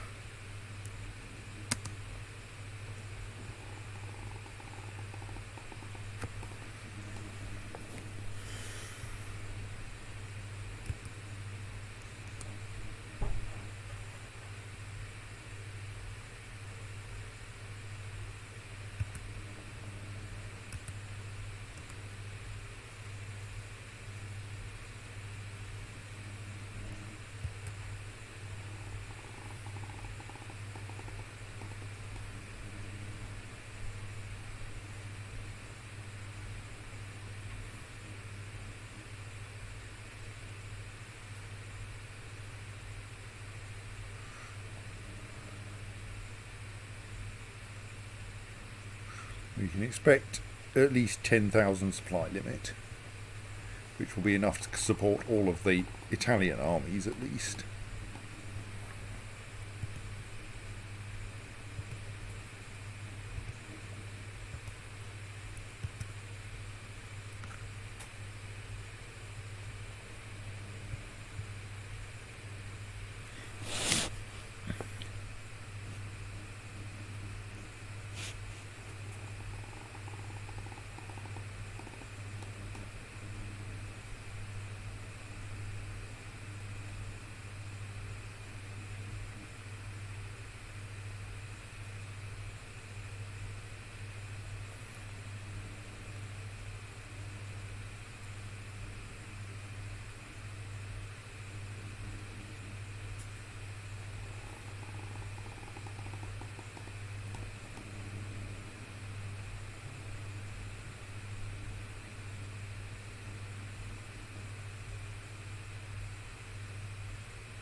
Wait for me!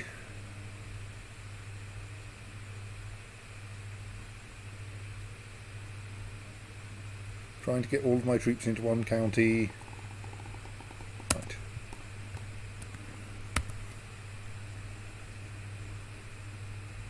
It's a decent set of commanders. Yes.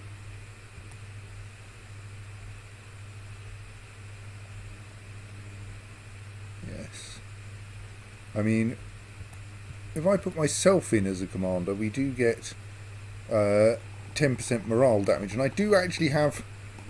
Yeah, if we wanted to do that, would it be Radbolt we kicked out? He's a holy warrior, which is not particularly exciting. Yes, I will stick myself as an impaler on the on that flank.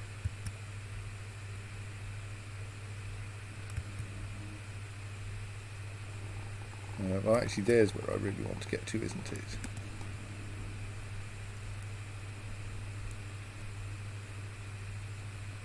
Ooh, Yes. We have a Di Spoleto on the ducal throne of Spoleto, which was more or less what I set out to do. One of the targets I set out with at the start of the game. I mean, I was kind of hoping it would be the player who was the Di Spoleto on the Spoletian throne, but Duchess Violante being Duchess of Spoleto is quite acceptable too. She is, after all, the player's sister.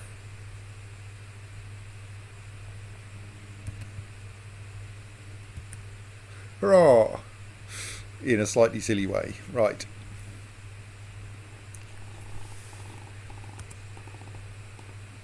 What? My war's ended inconclusively.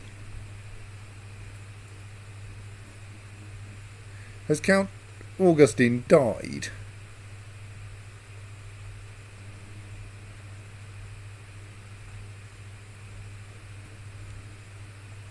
He was Count of Aschaffenburg, wasn't he?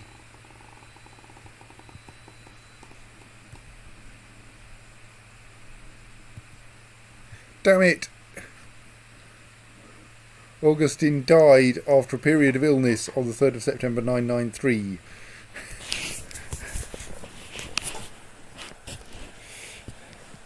The county was inherited by Wolfgang, who has a weak claim on Hesse and on Franconia. But that isn't enough to support an ongoing war.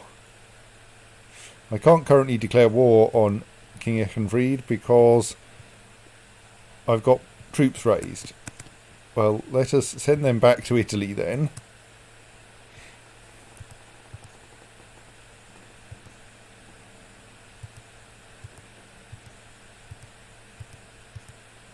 I presume I don't have a truce with Germany as a result of that.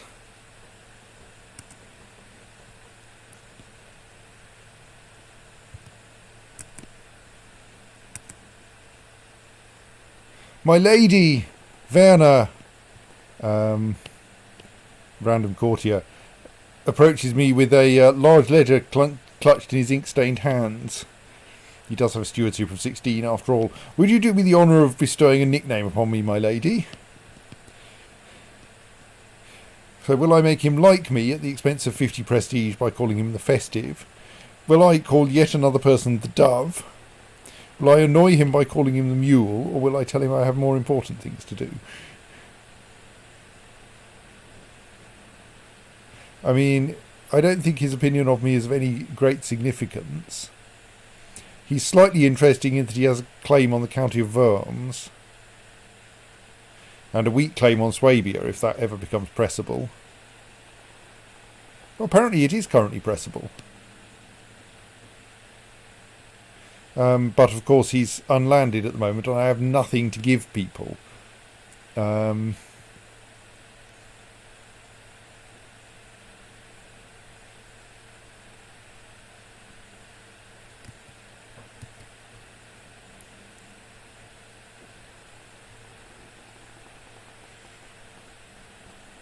mean, possibly that's a reason to. Well, we'll get Romagna eventually.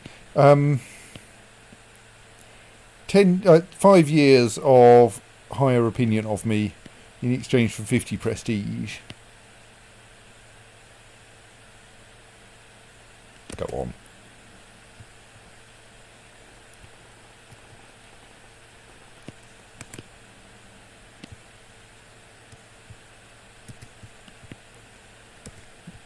Got distracted and things happened.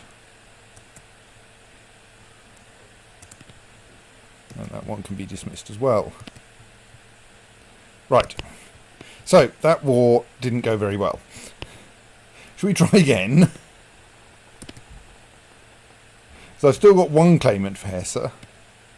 Oh, I can actually also press Wolfgang's claim. Well, he's young and healthy, isn't he? Isn't he? He's possessed and lustful and ambitious and diligent and wroth and proud and mystic and club-footed and a detached priest, but I mostly would prefer to distribute these things duchies between people rather than giving any one person too much power.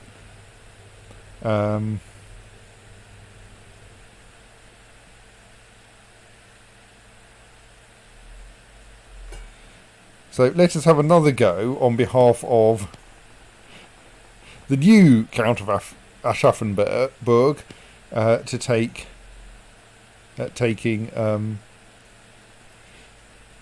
Hesse.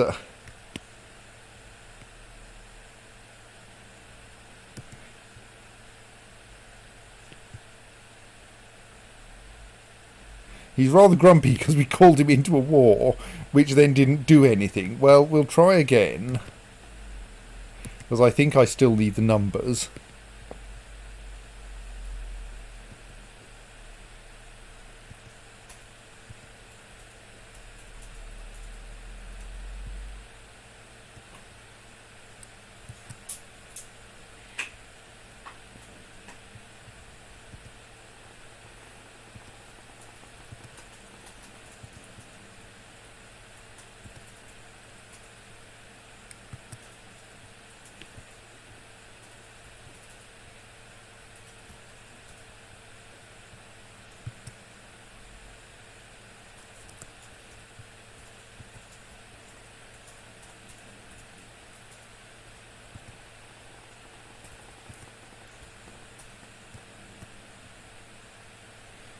So do they now have 2 called into war penalties? Yes.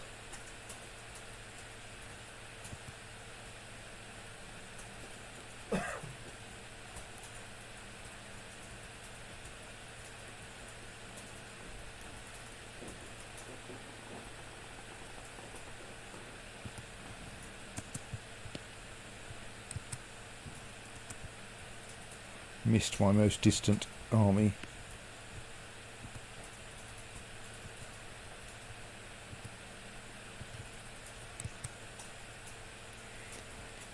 Right, let's try again.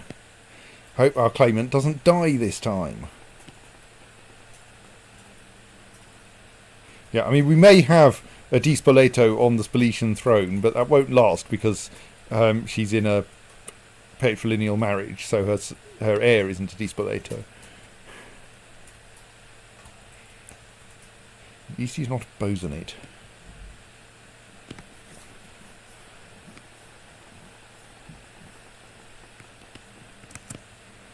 Right, let's group that lot together and send them on their way.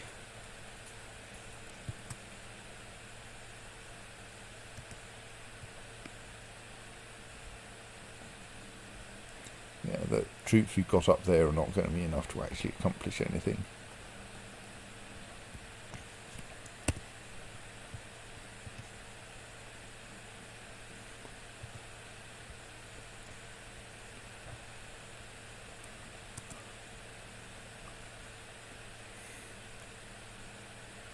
We'll group the reinforcements together and bring them in separately.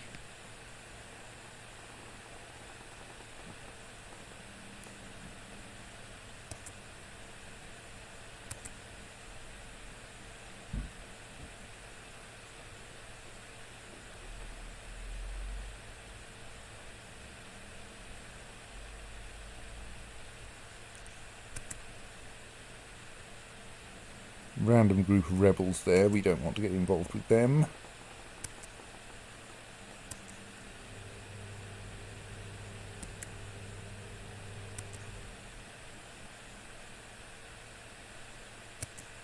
There's an enormous German army.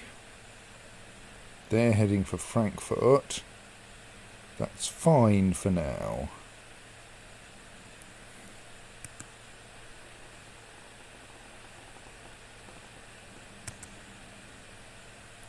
Let's divert this lot into Aschaffenburg. That lot should also head to Aschaffenburg, because it looks like all are heading for a great big confrontation.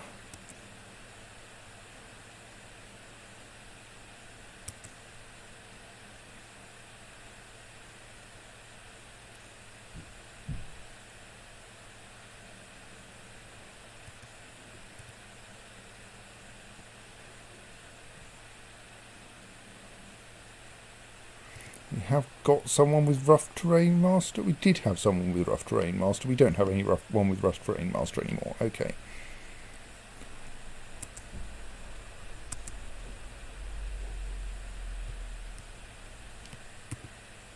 Can't group those two yet. But we do want them to join the battle in Mainz. This lot thus might as well head for Mainz, though probably everything will have changed by the time they get there.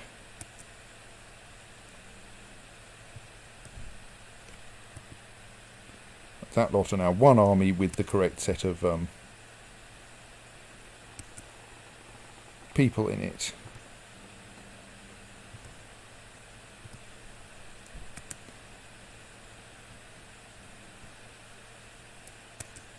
So let's see what happens.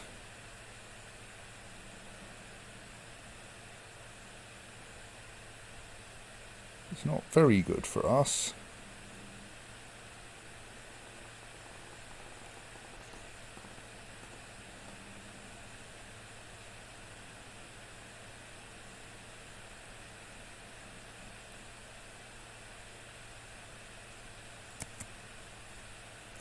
We do have some Croatian troops coming up behind us.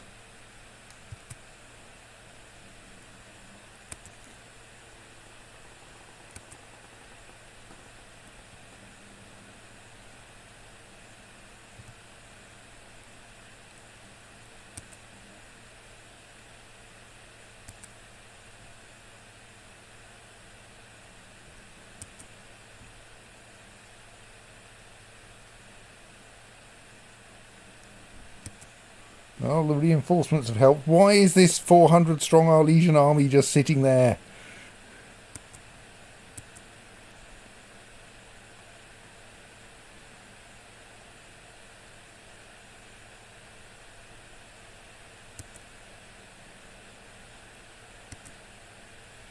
Damn it. Right, you lot don't go beyond Nordgau yet. Actually, yeah, that 400 strong Arlesian army is just going to be embarrassed.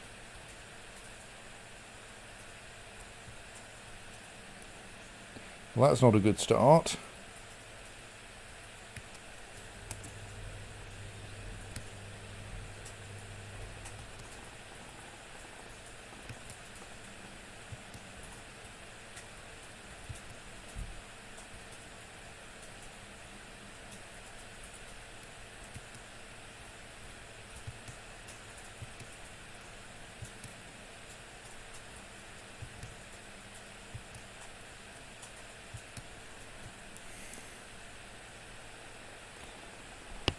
Right, let us regroup. In particular, I think I'm now short some of my commanders. Still have Daniel, which is excellent, but basically no one else useful.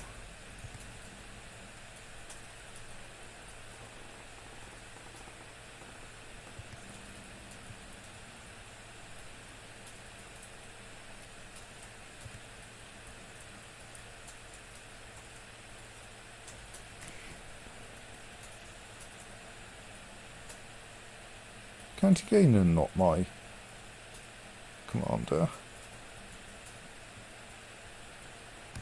Should be. Why can't I appoint him as a commander? Is he somewhere weird that I don't know about? Oh, he's dead. That's... what? Why is my character finder finding me people who are dead? They're not helpful.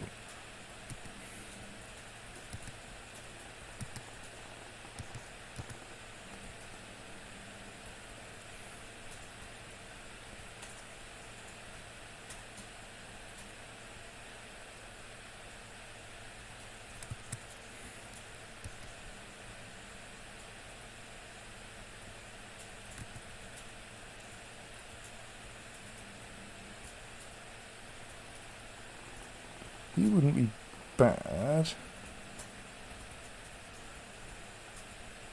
How on earth are you a court chaplain? You've got a martial skill of 23 and you're a court chaplain.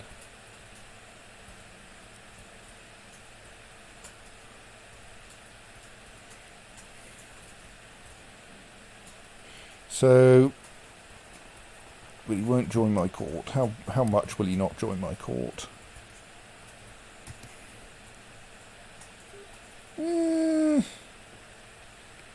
Might be able to bribe him hard enough, but he's... I mean, I think actually we may as well take Ramiro, who will be reasonably priced.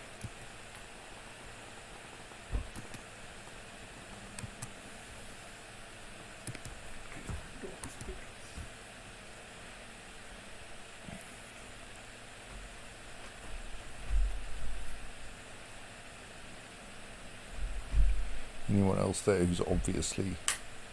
Marshal of Schweiz? Oh, he's got siege leader. Siege leaders are nice.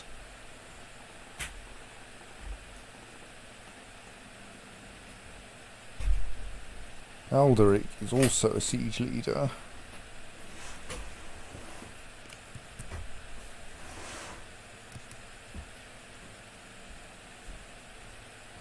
Looks fairly unlikely to be able to persuade him to move, though.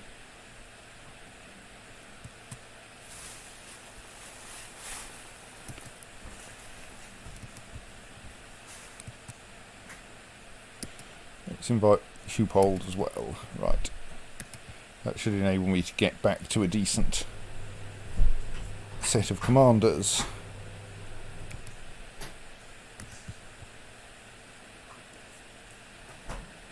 So, that Arletian army is heading for Aschaffenburg. So I think we should group anyone who's not in mid-flight in Aschaffenburg.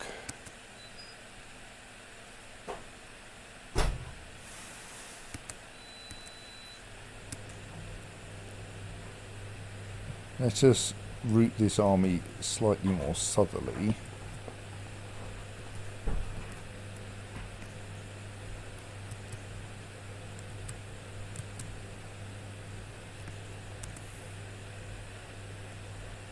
To reduce the likelihood of its running into the German army. They're currently going to Württemberg, so I think my army should now pause briefly in Baden in an attempt at missing them. Right, we have Ramiro at our court. Let's appoint him as a commander.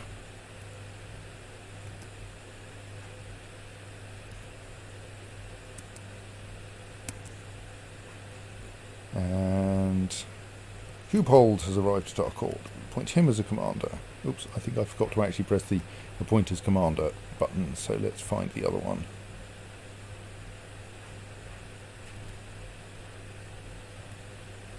Right.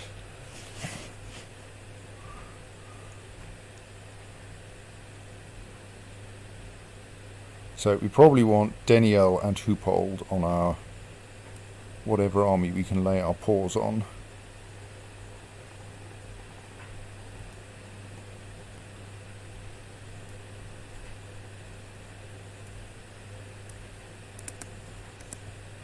Still waiting for that lot to finish fleeing, but they will fairly shortly. I think. No, they're going all the way to Bamberg. Right.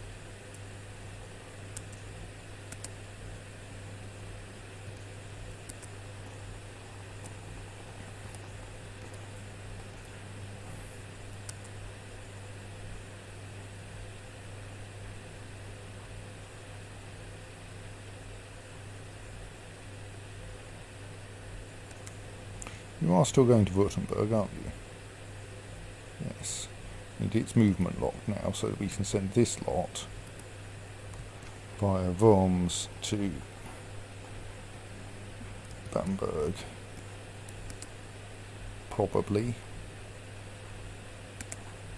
Actually, let us temporarily stick Deniel onto this one so that they can move faster.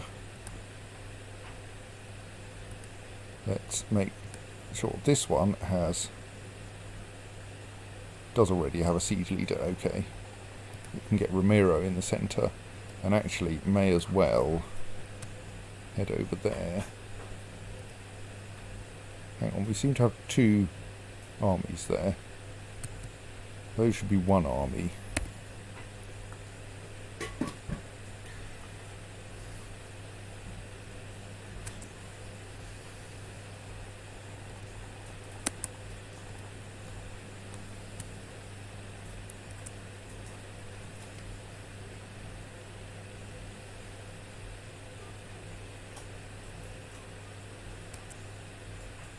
Have a new Doge of Verona, that's nice. Verona, Genoa.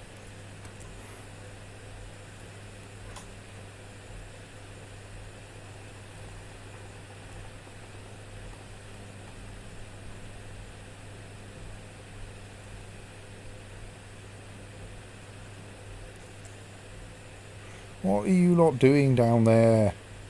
Am I going to have to come down and pick you up so that you don't end up getting yourselves into trouble?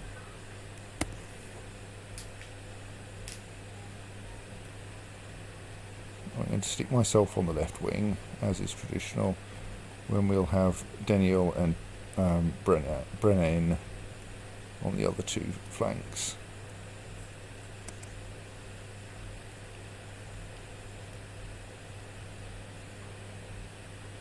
You stupid, stupid people.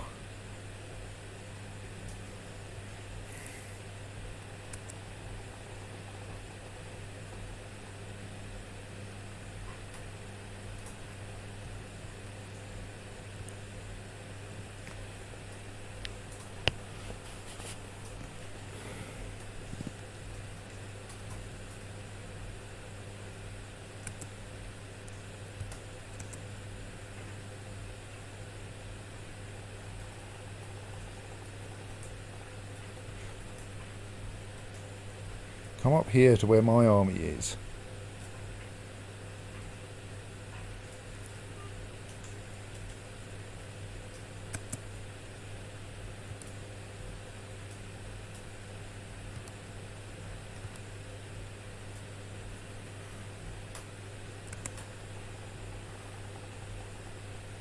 All being well, at least the Croatian army will turn up in due course.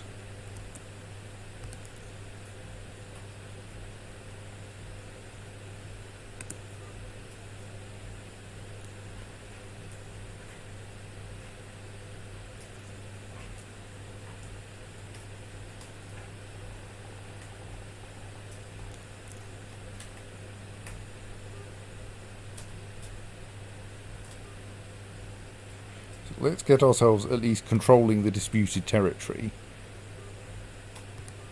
And then we will trundle back south and work out what the Germans are up to.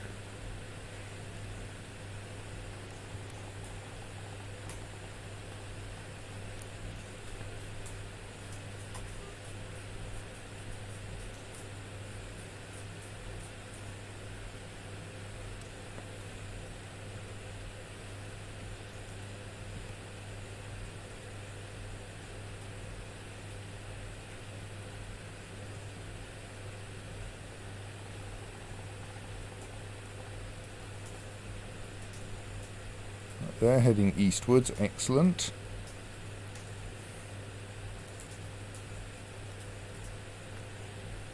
Because the Arletians are coming in from my west. Well, more kind of southwest. Still no sign of Croatia sending anyone, mind.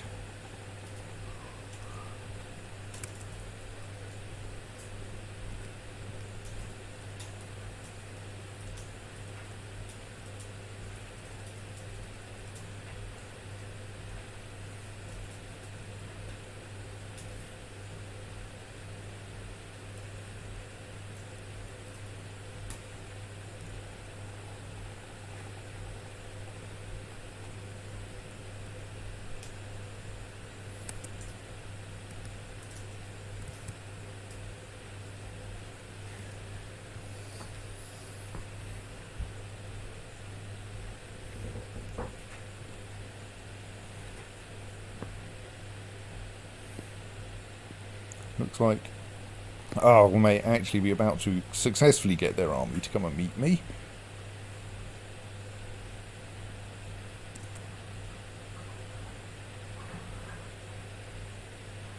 We're not quite sure where the German army is, but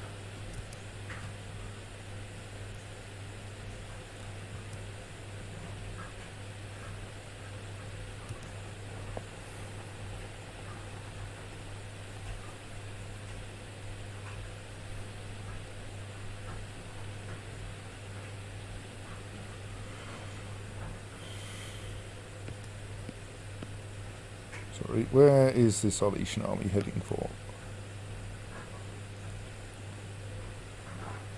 Seems to be dithering around a bit, really. Alright, we're over the supply limit there, that's part of the problem. Looks like because it's winter and... What? Supply limit is 2,000. Right, let's get out of there.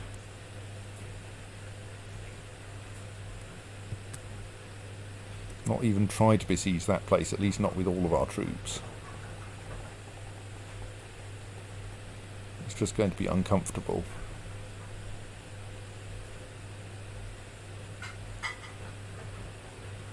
This place has a decent supply limit.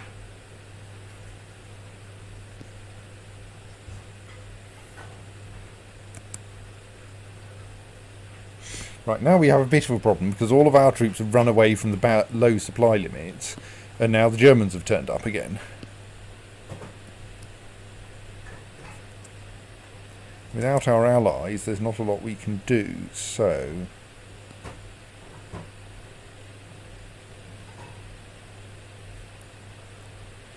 Mainz has a very low supply limit, even though it's quite defensible. Where are you guys going? You're going to Aschaffenburg. Right, well that's kind of alright for now. I just would like my allies not to be running away.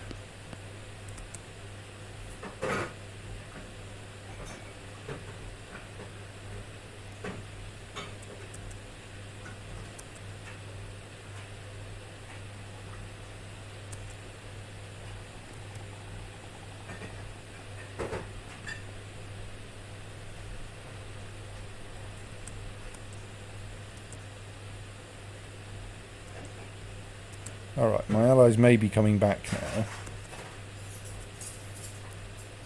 Some of them.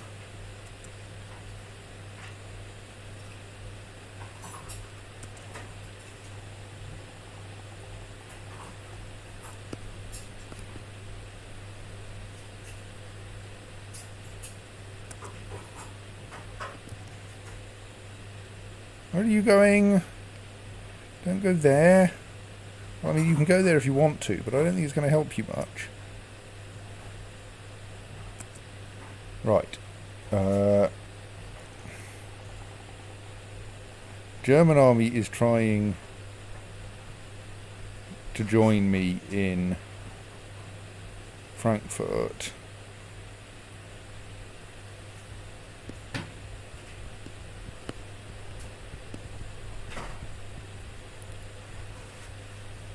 We have a problem that we have forests to the north and south, both with terrible supply limits. And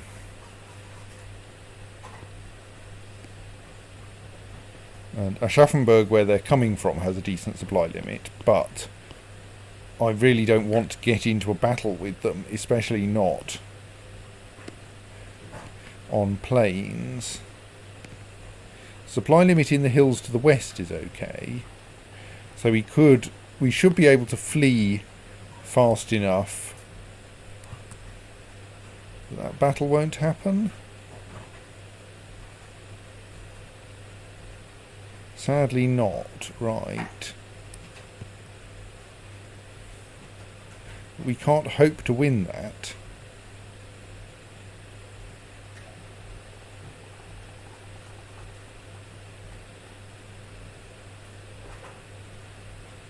That lot are going the wrong way. And even if we had them, we probably wouldn't win because we've lost the Croatian army.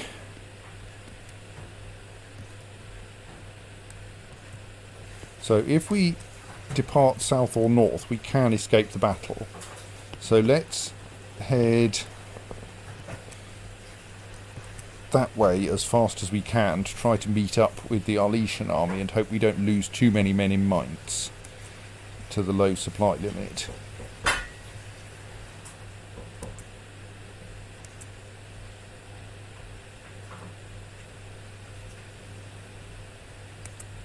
Right.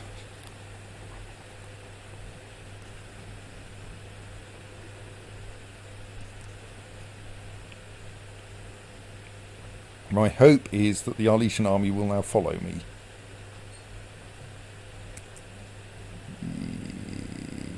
No, they're trying to get back to Worms, right. Let's try to get together with the Arletian army, at least.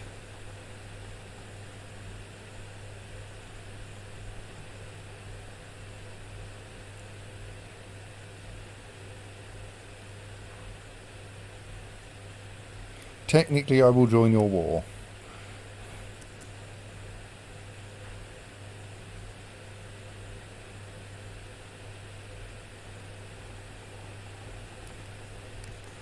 Practically, probably not.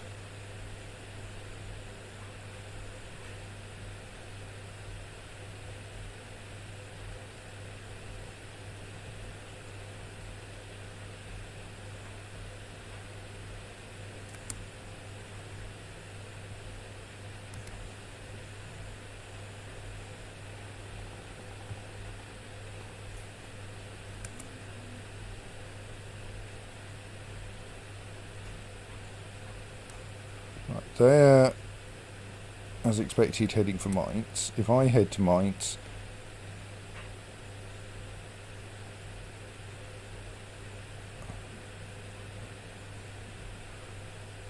their army will arrive on the 9th of April, 19th of April, mine will arrive on the 20th, therefore I will not get the defensive advantage.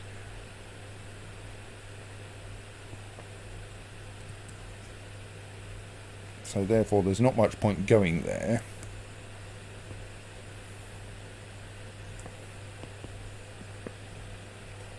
The only question is, do I try to flee? Or do I stand my ground? We don't have many troops here. We do have some good commanders.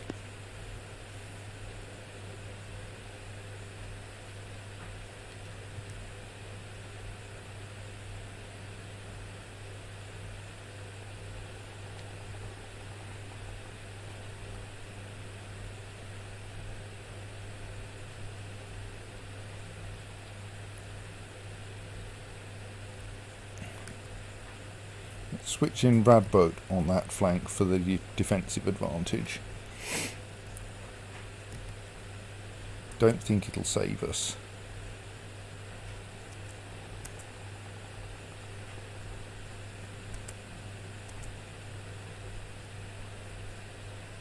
Nope.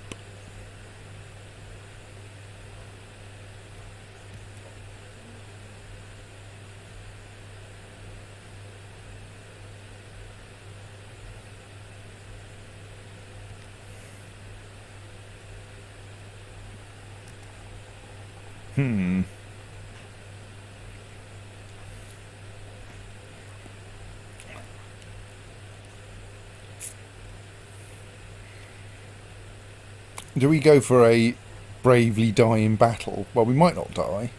Yes.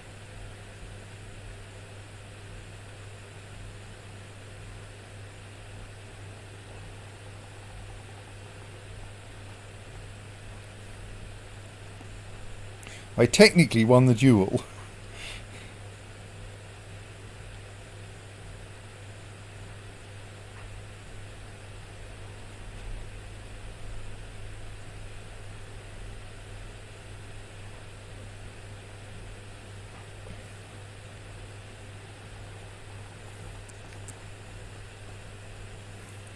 The battle is still ongoing and still not very much not going in our favour.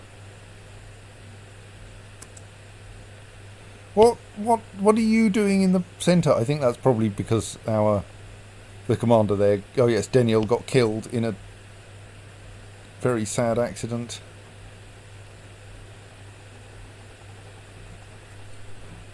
Much though we have solid commanders on our side, they have solid commanders on their side too, and far more troops.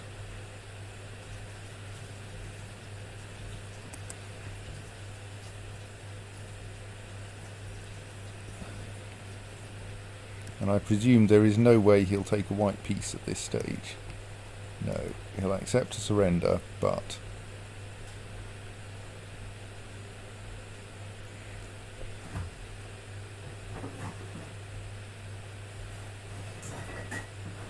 that will be very expensive, but I can't see much alternative at this stage.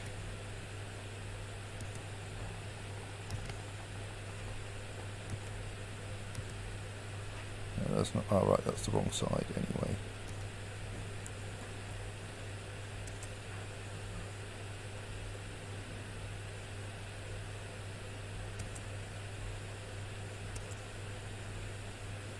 Crunch, there goes our entire army.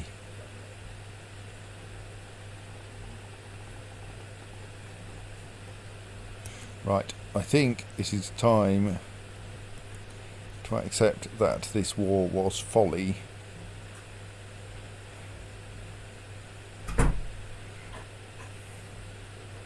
Partly because of some seriously chaotic allies.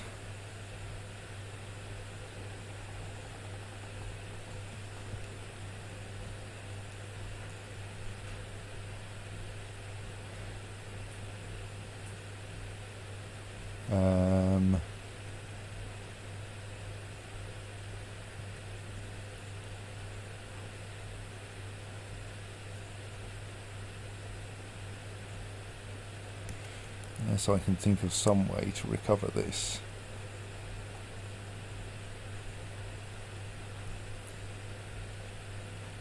Doesn't help that the Arletian troops are running in a completely different direction.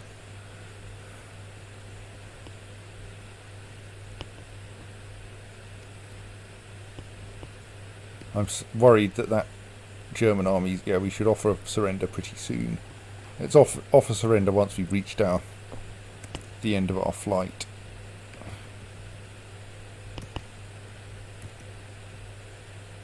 Because I don't think it's going to get any better than that.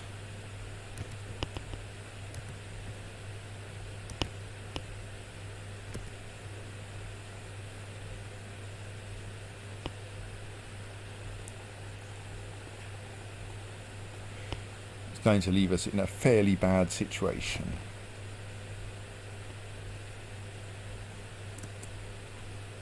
Might still be able to take Romania back, on the other hand, given the mess that Romania is currently in.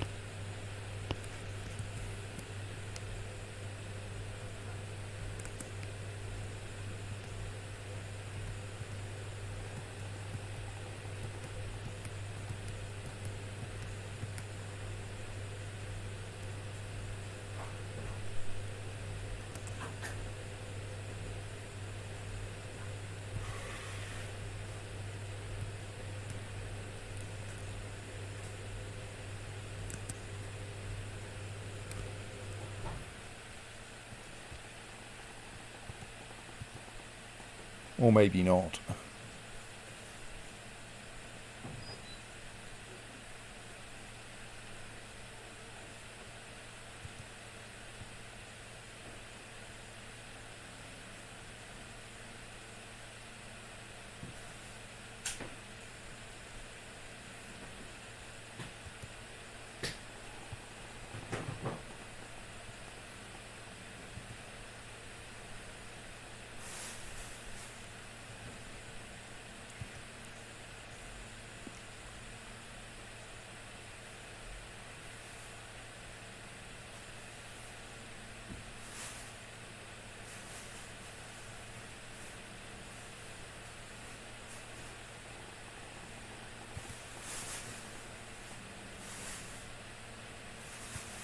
Right, let us make some moderately desperate attempts at unpissing off our vassals.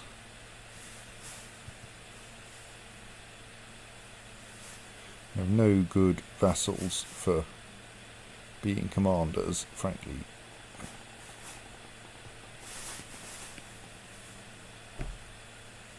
Ghost Bear is barely good.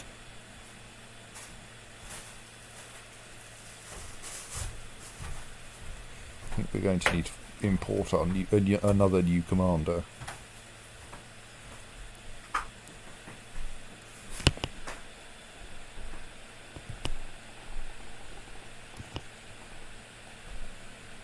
Alright, Hoopold will not currently join my court. Possibly because he's already in my court? Yes, there he is. I think I need to reset this and try again.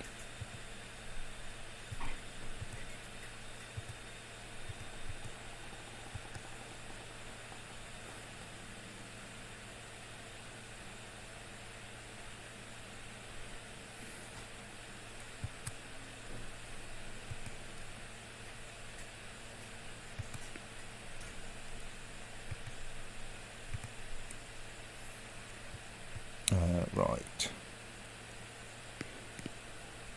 I think we're now in a try to settle down into some kind of peace until things get a little more sturdy.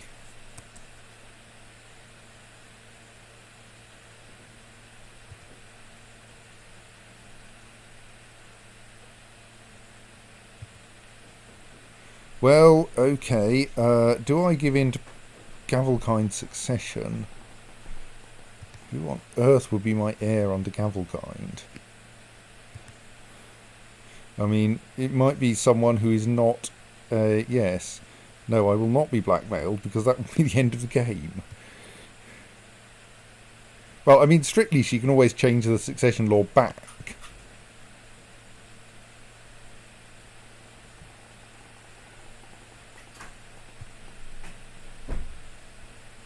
So that will immediately launch us into an entertaining civil war. But I think I can call my allies into this one. So, it's probably worth a try.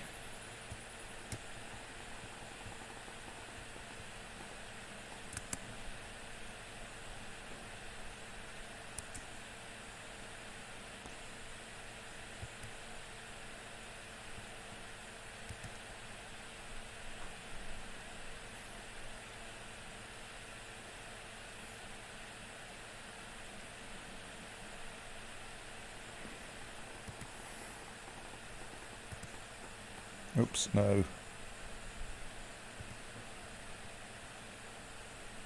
Oh, no, that's not actually turned out disastrously, has it? Good.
Oh, I should have hunted for an organiser, damn it.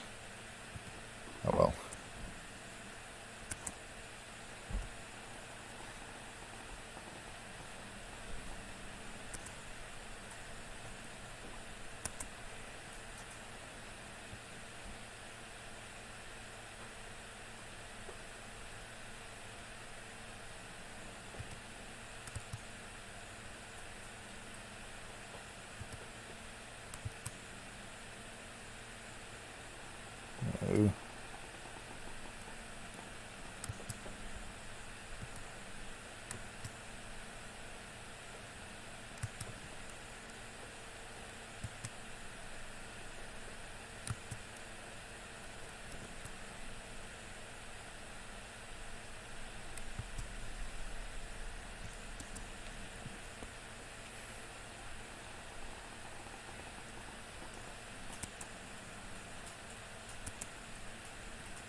Good, if more or less irrelevant.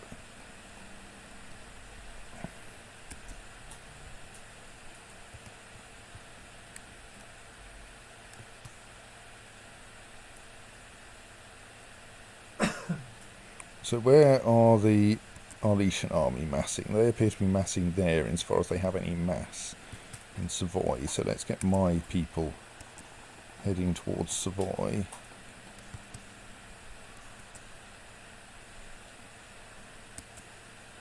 What? Where did that lot come from? Because I've got money as well, haven't I? I've got 443 money. I should not forget that.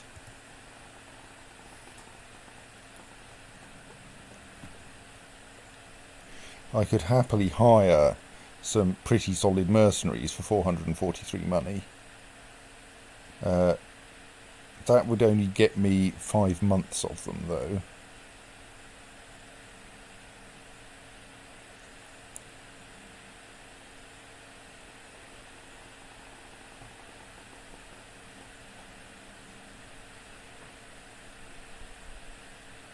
Sardinian Company would seem like about the right strength for this purpose. 180 is less than half of my money, and then we could thus keep them up. And when I said 5 months, was that correct? 10 months. No, it's still not nice. No, 5 months. This lot I could hire for a little over a year.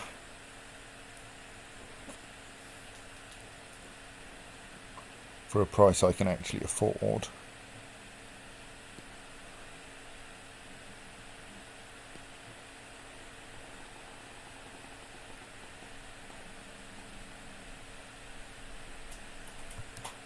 Let us do that, which is a bit scary and not what I usually do, but you guys, yeah, actually hold there. Wait for this lot to catch you up.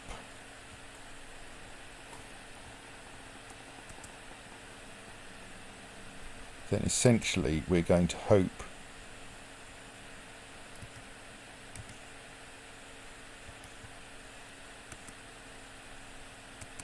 that the rebellion are stupid and don't know how to organise their armies.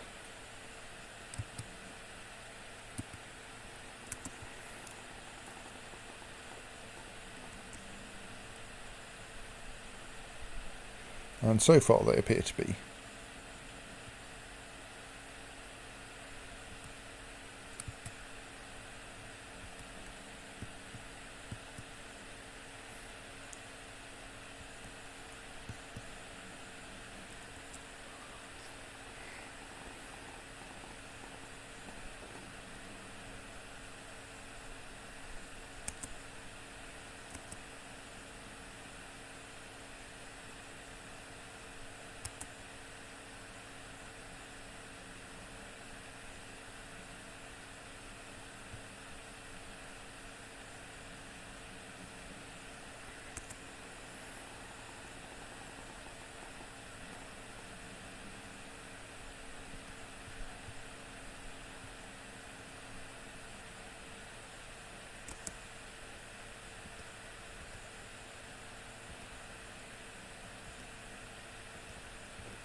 I think all that lot is nothing to do with me.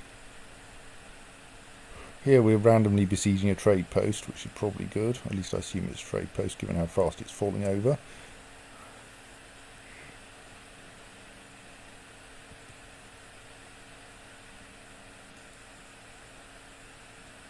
It'd be slight.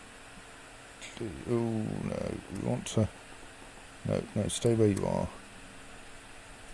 That's in mountains, which I like as a place to hide out while we get our army together.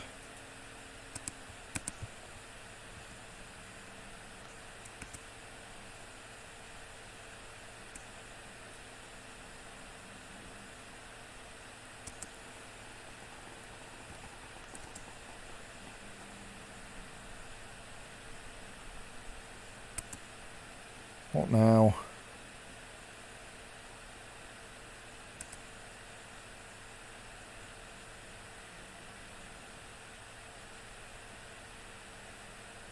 Right, so now let us join that lot together, make sure that they have a sensible set of people.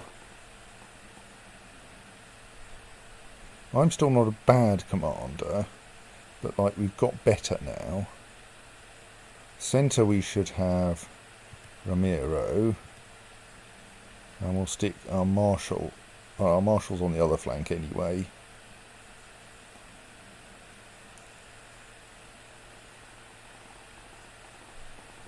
I think I'm just about good enough that I'm still worth having around.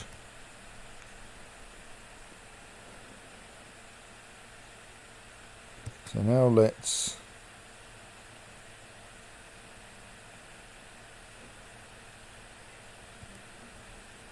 start by positioning ourselves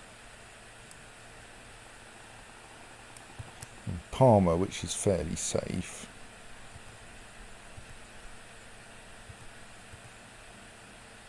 What's going on there? We have a very small Arletian army and a medium-sized Arletian army and a tiddly little Italian army, because most of the Italian army still hasn't arrived, and that's a fairly tiddly Italian army.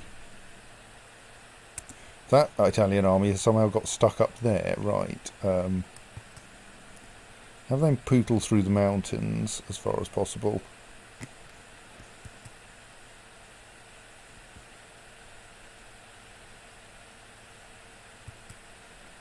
No, that wasn't what I meant. Have that lot go to there. Have that lot go to there. Have that lot go to there. This lot I may need to be a bit careful about their routing.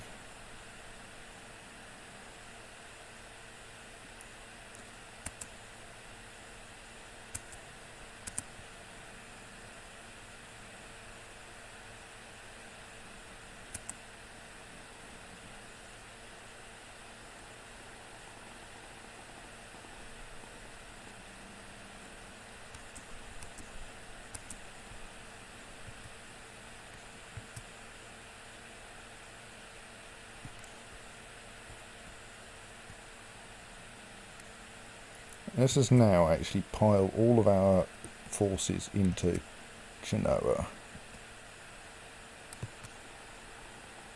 Because then I think I'll feel fairly safe.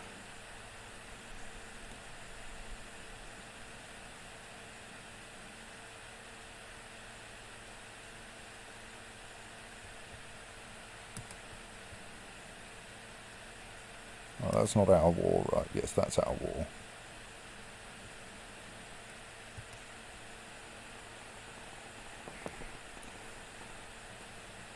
I assume that Arles is currently in the middle of some... Ah! Well, that was a surprise. Queen Corolla died a maimed cripple after her disastrous fight with Germany. Queen Lucia has, ever confident in herself, Lucia's rule may bring glory or shame to the Di Spoleto dynasty. Only time will tell. We've lost the barony of Monte Cassino to our son. Right, well, okay. Hello, Queen Lucia. We were not expecting you, but here you are. You're still dealing with this revolt. Who are you? You have terrible martial skill. Ban you from leading armies. Pause. Damn it. Right. You are married to the King of Germany. Your children are thus not Di Spoletos.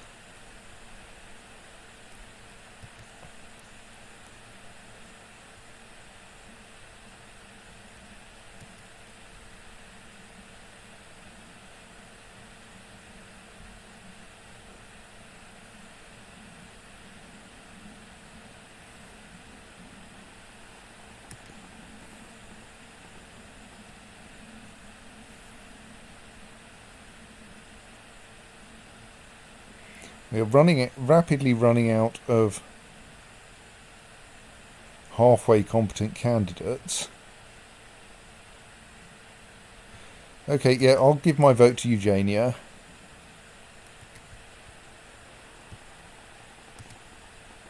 Lost all our councillors again.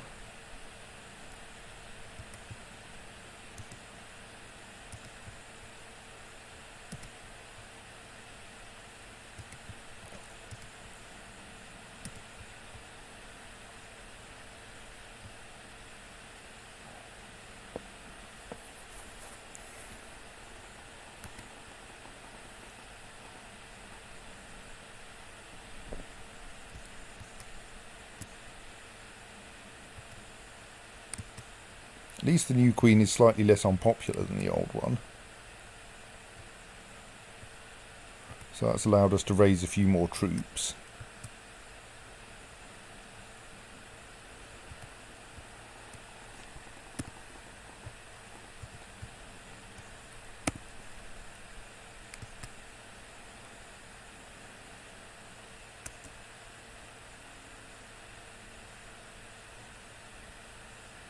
That should at least allow us to put down this rebellion.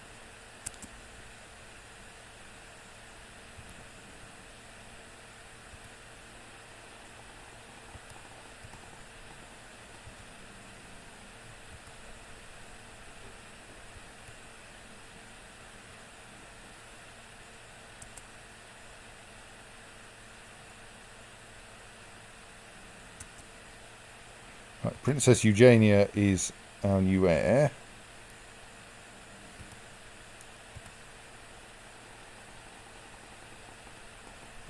Really need to start breeding some. The problem is that because all the men of the dynasty keep inheriting land, they're very hard to elect as future kings. Right, we need an ambition. Our ambition should be to improve our martial ability.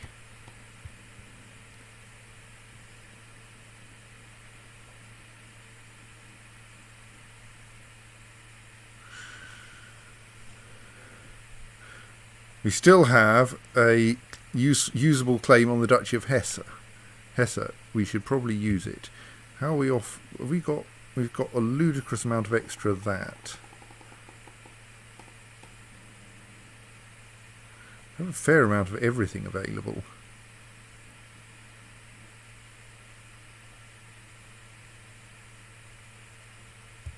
Let's improve our melee techniques and our skirmish techniques.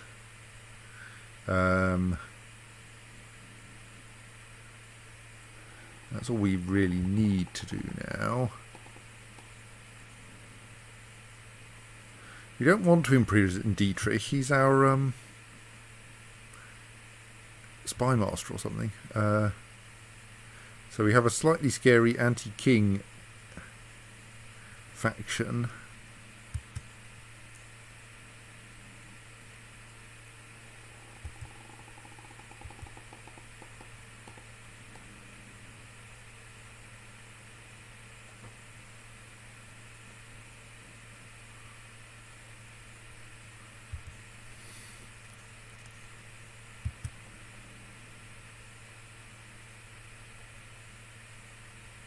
You can't imprison him because he's in hiding.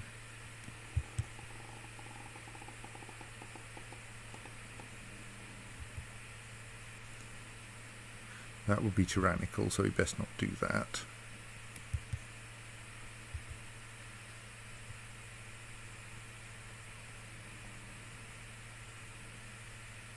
Right, seek to restore papal authority by deposing the anti-pope.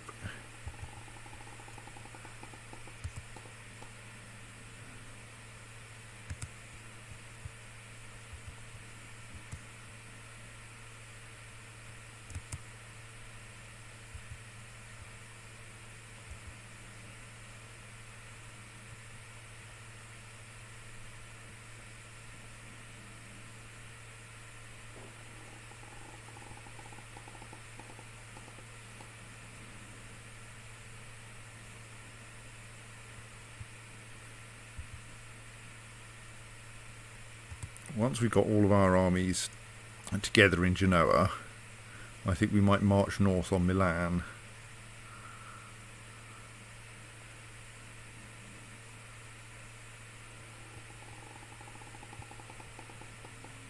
And take on the rebellion.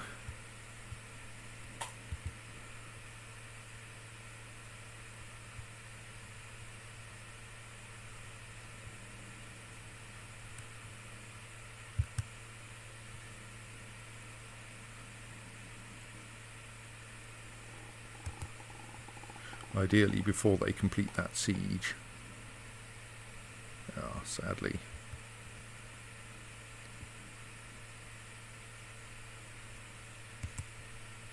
We do have a river crossing penalty. Is it worth the faff of going around to avoid that? It probably is. We're no longer in a hurry.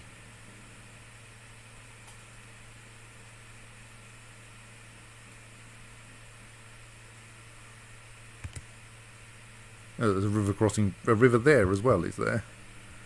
Well, let's go round again then.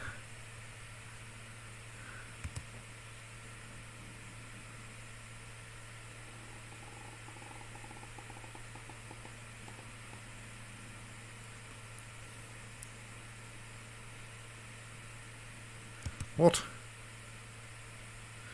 Is there any way into this county that doesn't involve crossing a river?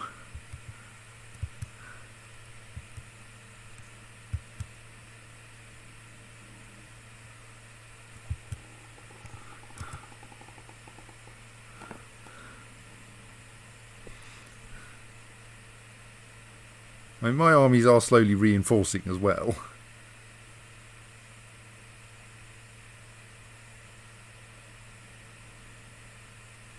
Right, we found a way in that doesn't involve crossing a river.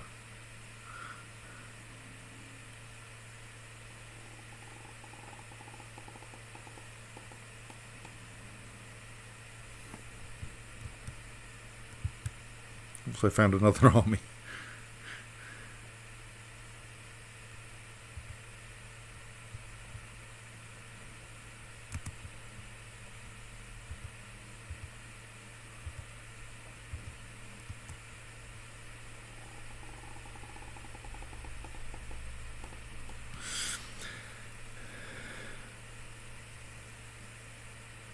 As you make your way home late one night, escorted by your bodyguard, you run into several drunken peasants having a fist fight in the middle of the street.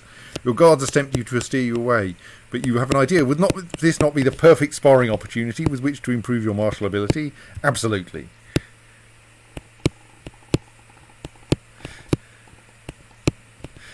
Two martial and 15 prestige from beating up peasants.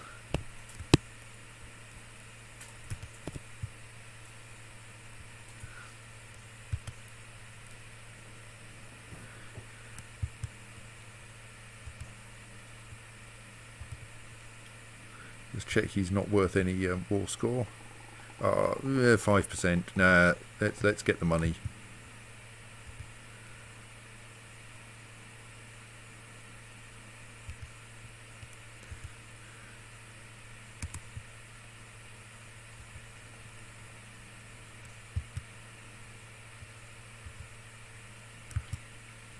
Let's not bother trying to get our sieges back.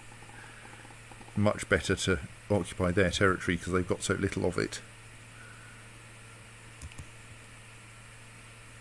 In fact, we could head for their... though that lot seem to be heading for Nolli rather. So if we bring our army to Nolli as well, we could give them another beating as soon as they come out of Shattered Retreat.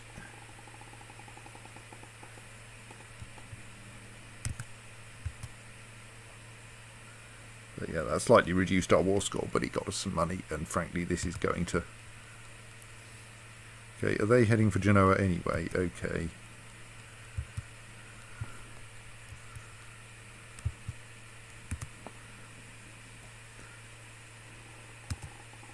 No, they're not heading for Genoa.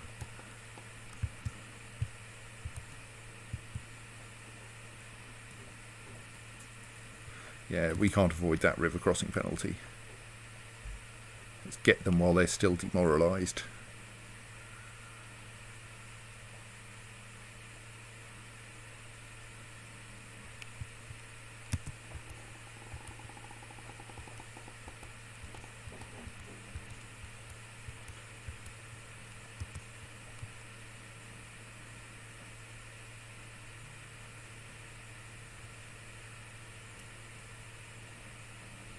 In particular, we're paying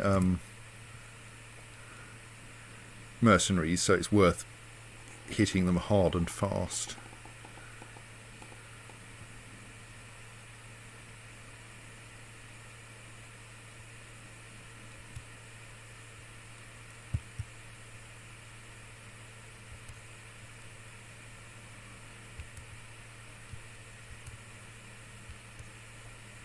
Oops.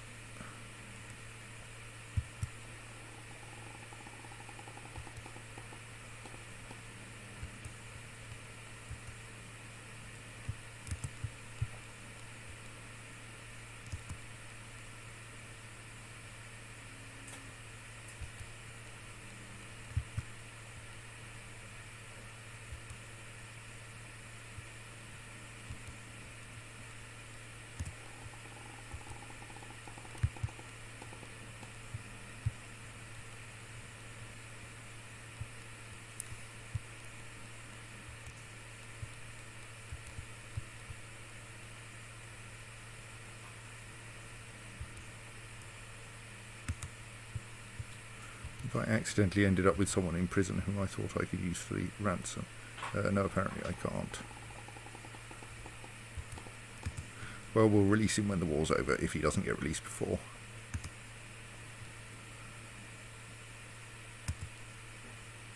Okay, the revolt army is fleeing somewhere else. Right, well, let's besiege Luna then, which might take a little while.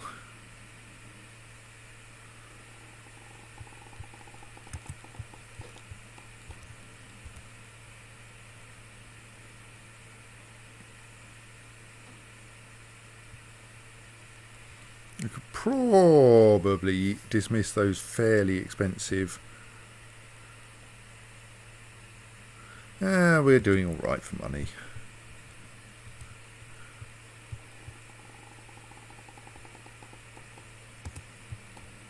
It's nice, but he's of no use to me. He's the wrong dynasty.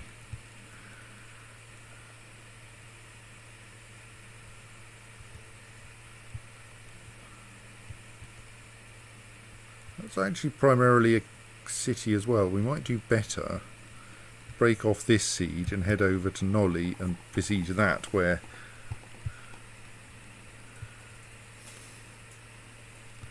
we will be able to get more war score quicker.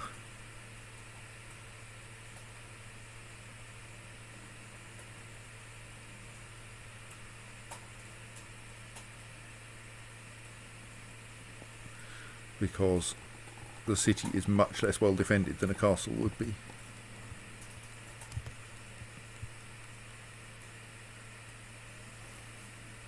I mean, we could even assault it. I'm now wondering if I do something like split off my troops, which I don't want to kill, to go to Genoa and leave the mercenaries here.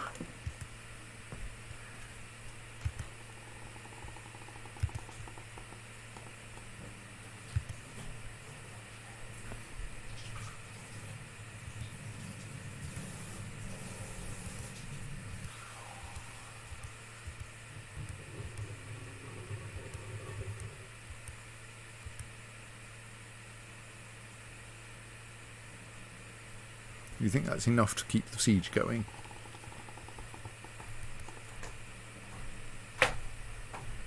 Yes, it is.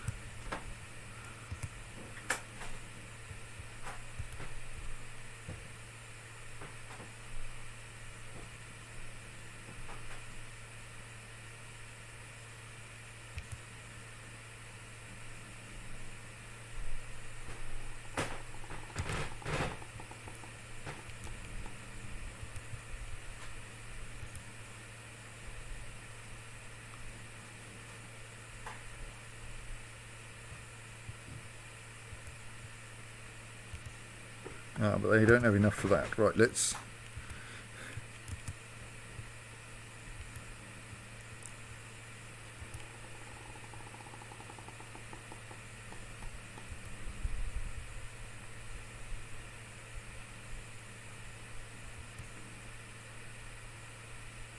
pick off another about 200 troops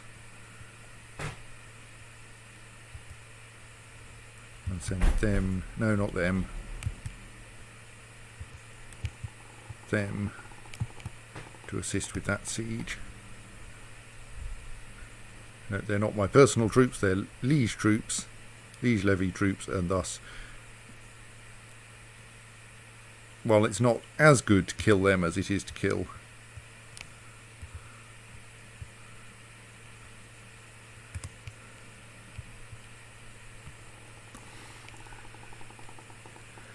not sure we can push this one over that fast, mind.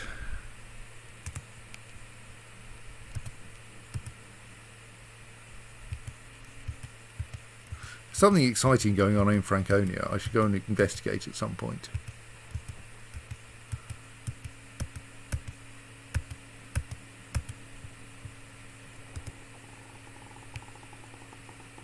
Yeah, not sure we can assault this one anyway with the few troops we have available.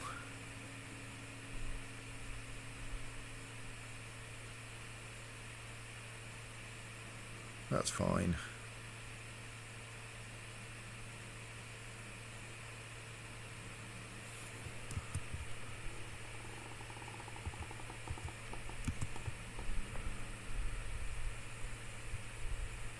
Let's hold off assaulting for a little while.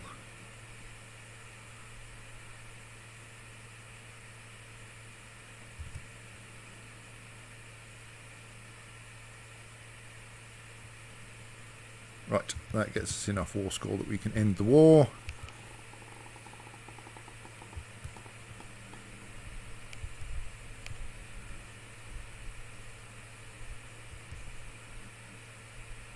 Sadly, all we get from this is 100 prestige, and to have imprisoned Aliado.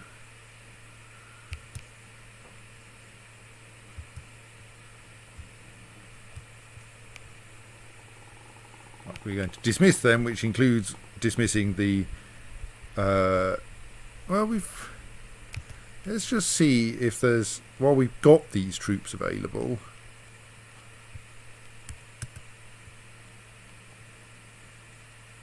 We can't press any of our personal claims. I almost certainly don't want to try pressing a claim on Germany. No, really not.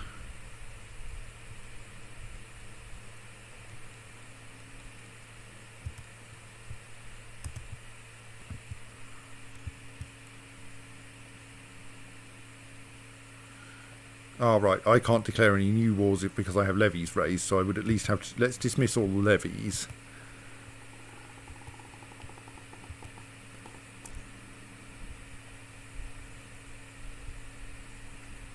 Just check that none of my troops are abroad. Oops, we left them there, some there, and some there.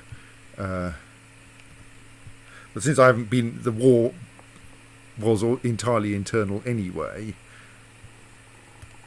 Let's dismiss all the levies. That leaves us with 1,000 mercenary troops. Now let's see.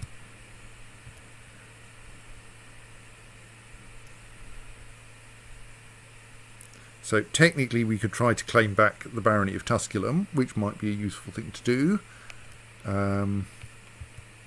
He has 3,000 troops, but is already engaged in 2 separate wars.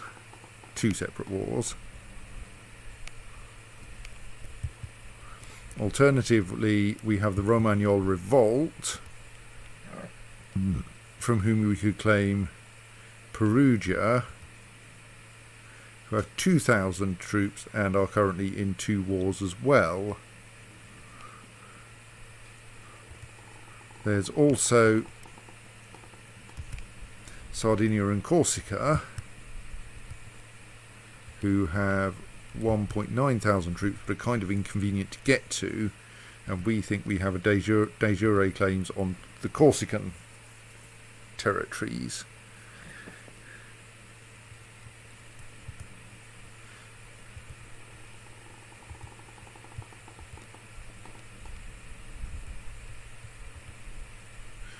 It's kind of tempting to go after the Romagnol revolt and try to nibble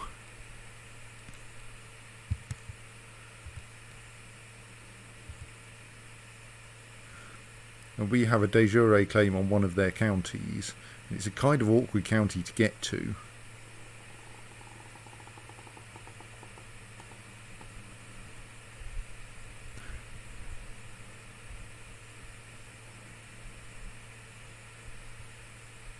Go on.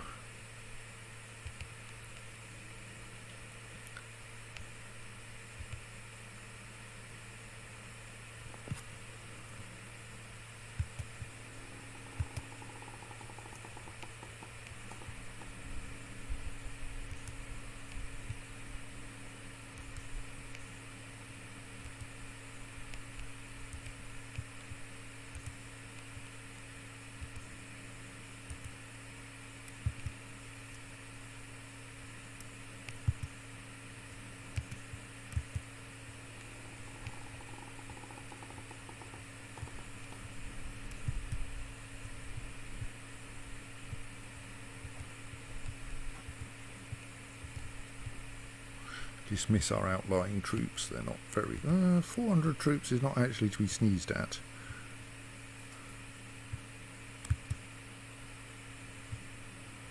It'll just take them a little while to get down here.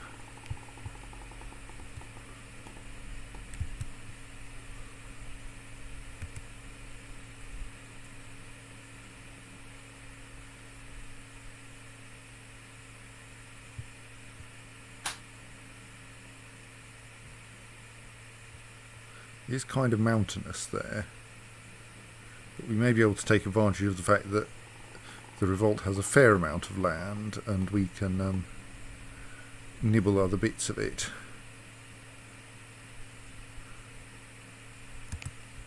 Actually, let's send our troops there for now.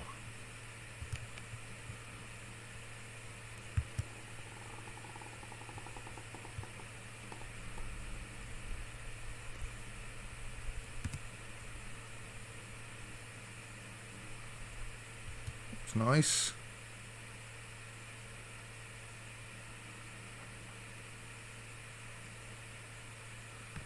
Essentially, I'm doing this war merely because... Oh,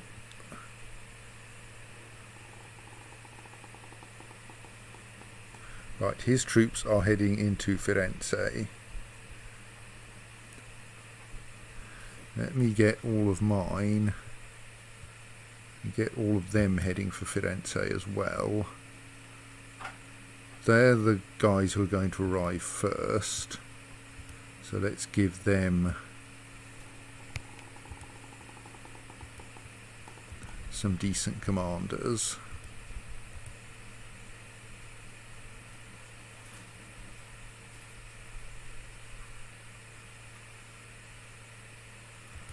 Slightly too many siege leaders there, but still.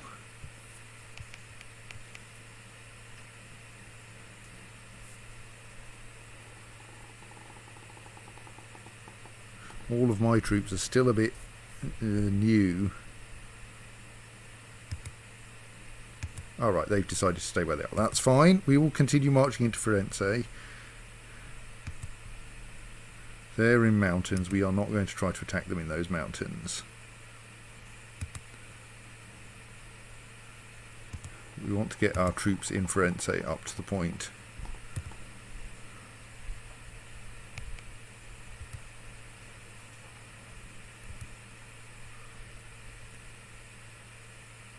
where there are enough of them that they're not going to be vulnerable, and then we'll reroute them all into revolt territory.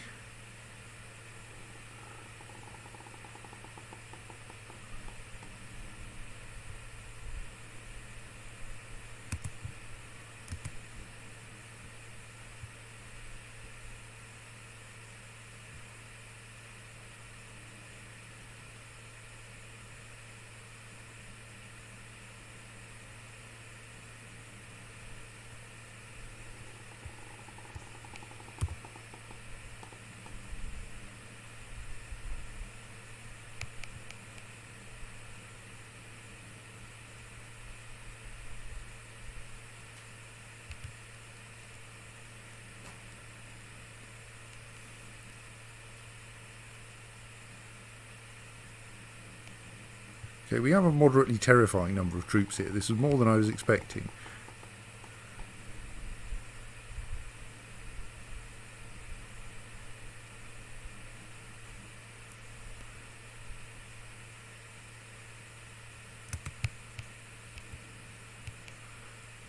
Prince Leone, right, he needs a guardian.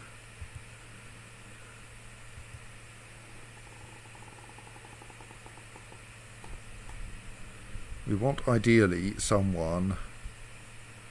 He's only 6. No, let's worry about him next session and just try to finish this war.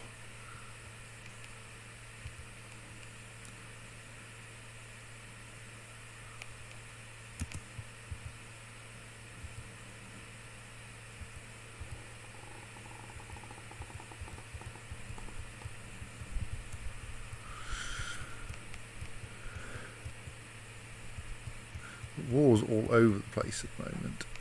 Italy is chaotic.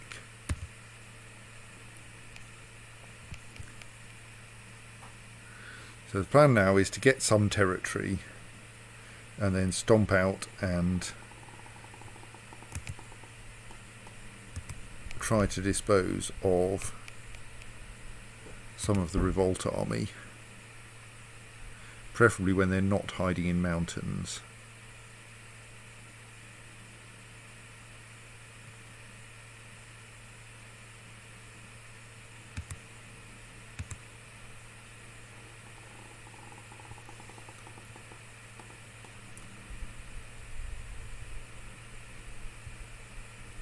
Yeah, that's not too much of a problem. We don't really mind them besieging our territory. Let's finish this siege first. If we're really lucky, they're coming to say hello to us.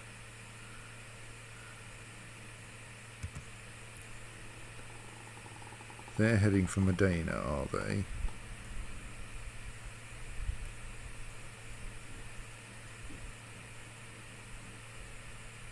Can I get to there fast enough? No, I can't. Okay, let's sit here and keep this siege going then.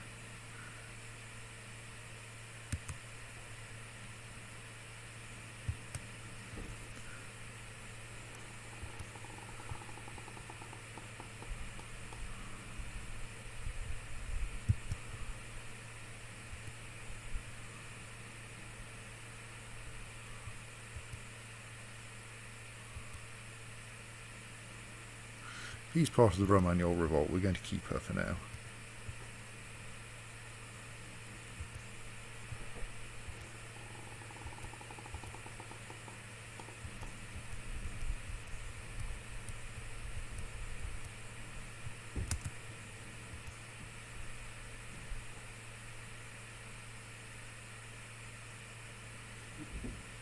I'd like to take Perugia, but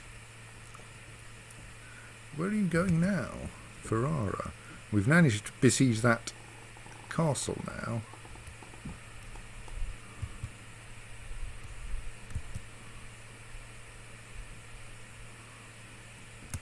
Try to get into a battle with your armies then, somewhere in plains where we won't have a river crossing penalty.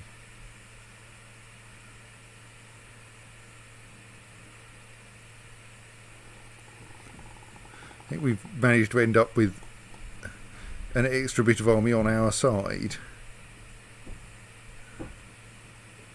which meant that we were utterly terrifying.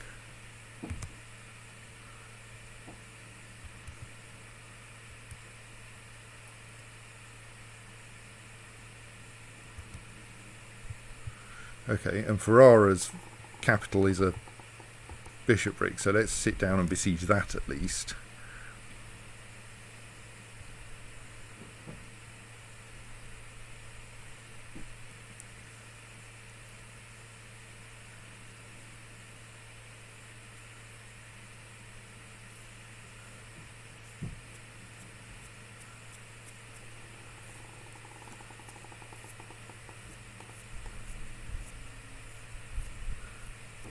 So that will go down pretty quickly.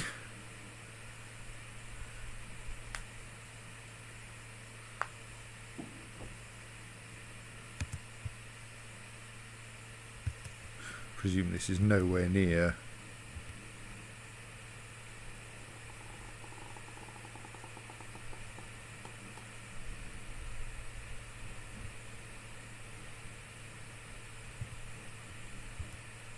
I'm kind of assuming that Duchess Violante is actually my vassal.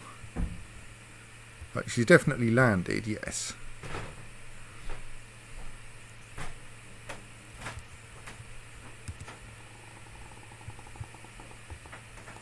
So now we're trying to besiege a castle, which will take a little longer.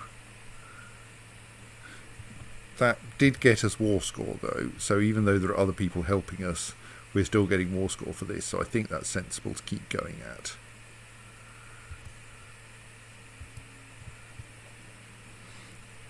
Also, they appear to be coming back for another go.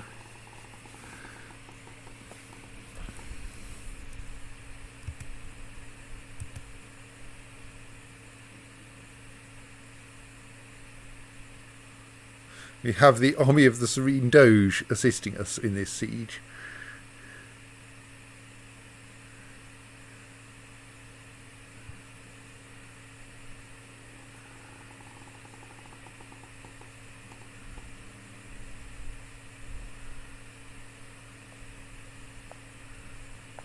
Theoretically, I can build a fort here. I wonder if it's of any use. There's an infidel at your court, my liege, my court captain Dietrich said. I demand you banish the infidel. Okay, who is it? Tomasz Maziowiecki, who is indeed an infidel. What's he doing here then?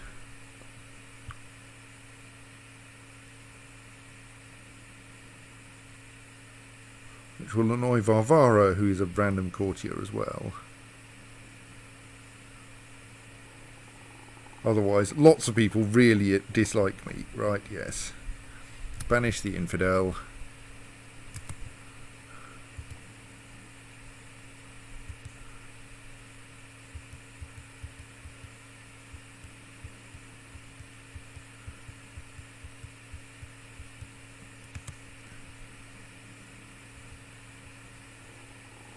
But once we finish besieging this castle, we will stomp next door.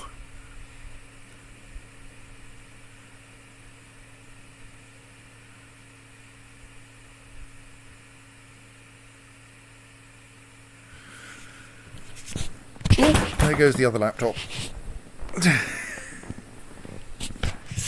Come back here. Thank you.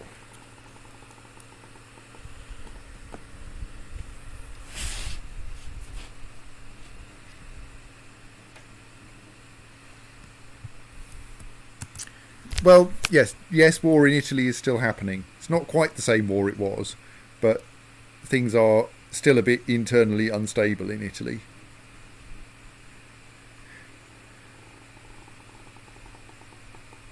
Okay, I think Venice drove off the revolt that time.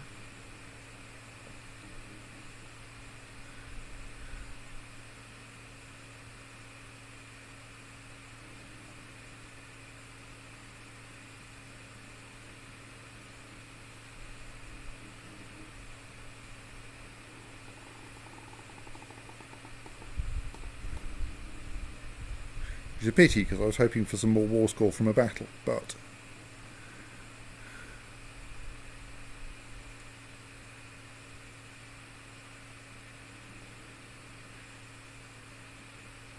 let us finish occupying Ferrara.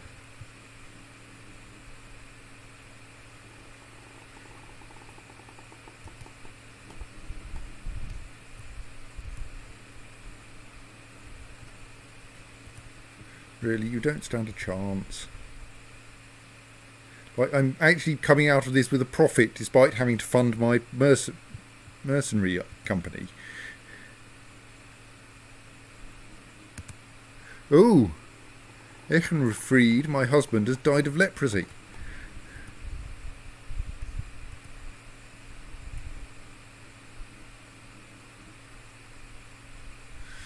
Yes, I no longer have any marriage ties with my dead husband. Right, well, we could do with finding a new husband then. We would like someone of a reasonable age who has brilliant stats, primarily. We are not going to have any more children.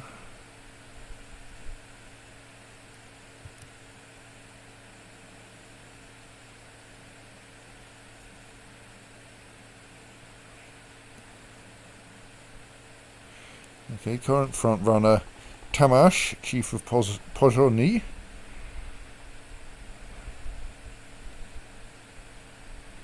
Ooh, commander of Hungary. I mean, he's not a king.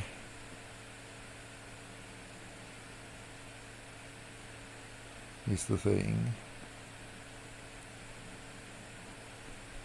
And he's got some nice stats.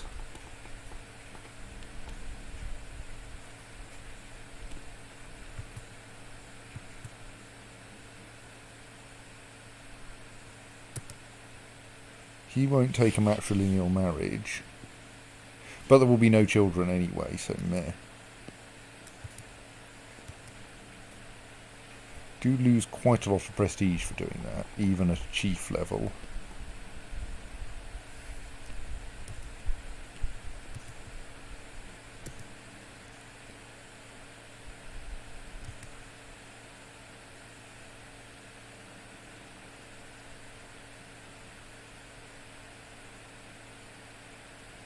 So maybe it would be better to accept marrying someone unlanded.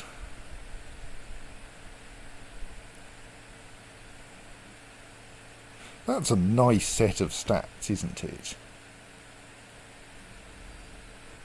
It's slightly the wrong religion, but...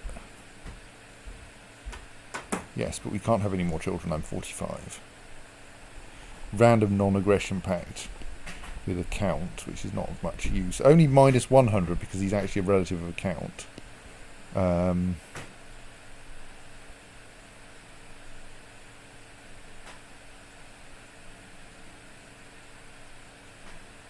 think he would be quite a decent...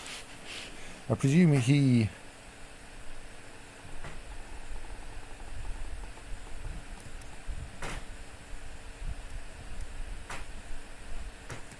Why can't I get him to appear in this panel?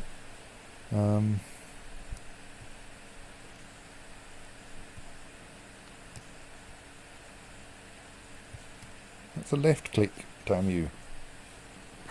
Well, anyway, he looks pretty decent. If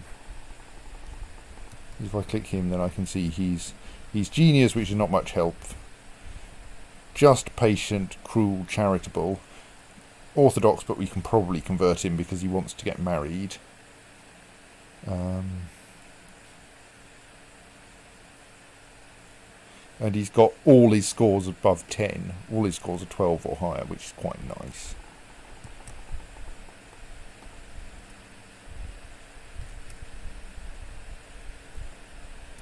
So let's get him over.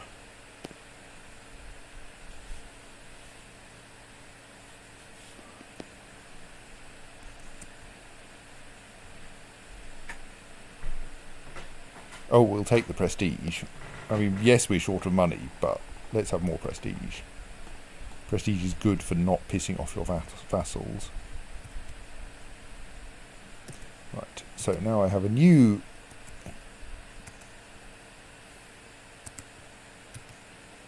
Is he a king yet? Apparently not. So my state scores are pretty decent now.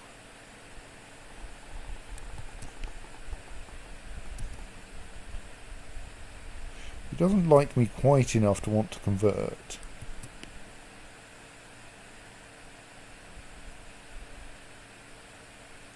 I could send my husband, he is a king, King Hval of Italy. I could send him a barrel of wine,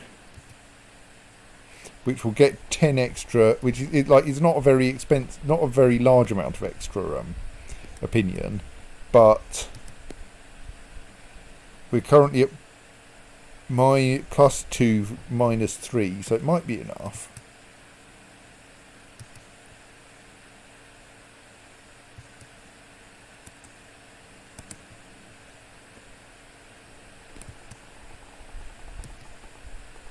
Yes. Send him some wine, he'll become Catholic.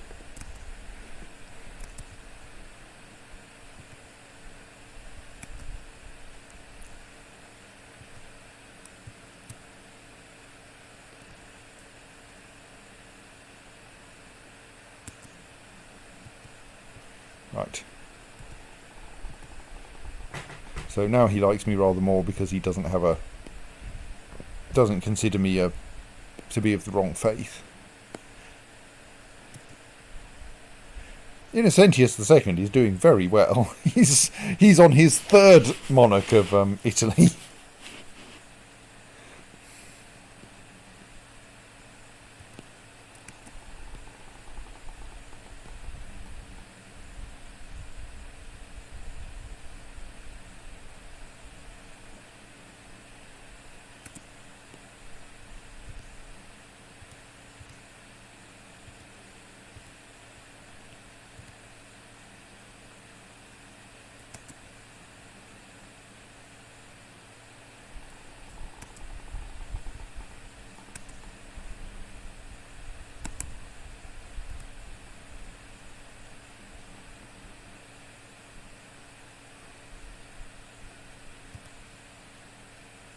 Still refuses to surrender, even though he's currently being imprisoned by the Serene Doge of Venice.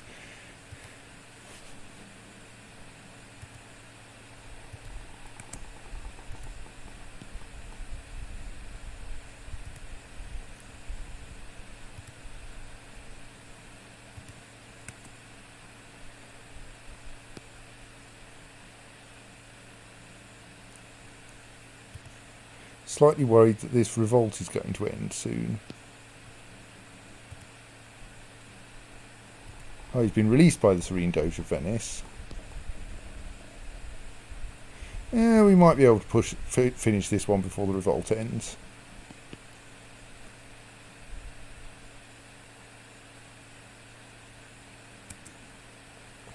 Especially if we can intercept the revolt army on its way back and thrash it again.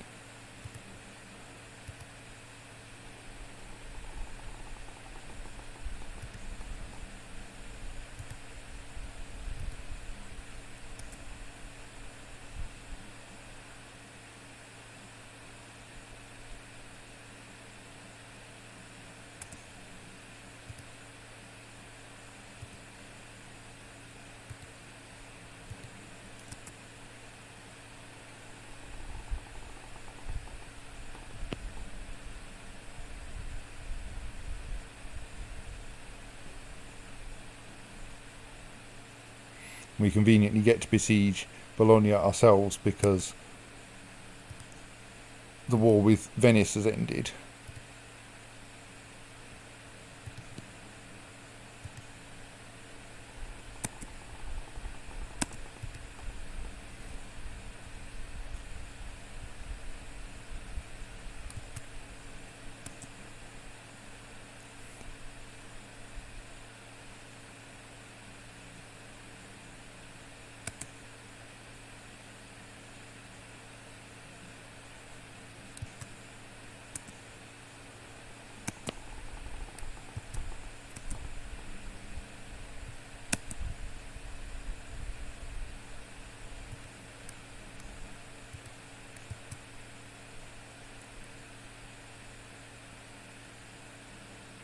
Yeah, I don't care.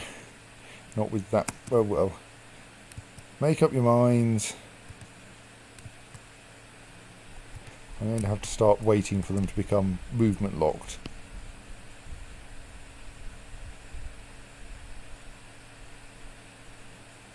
No, apparently they're willing to have this fight in the plains. Fools.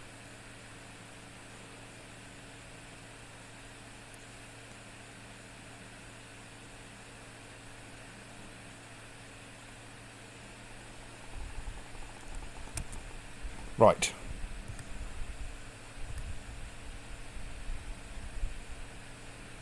Basically, we won mostly by those two battles. And Duchess Violante will thus get back her territory. Right. Let us dismiss our levies.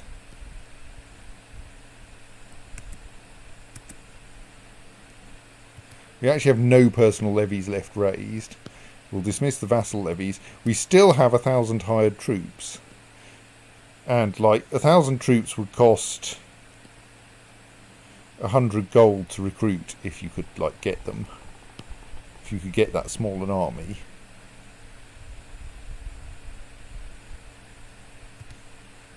Actually, it looks like we have 1,200 troops, despite the claim that we have 1,000.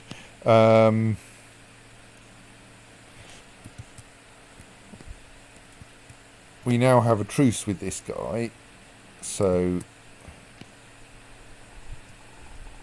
declaring war would be terribly expensive, and I'm not going to do it.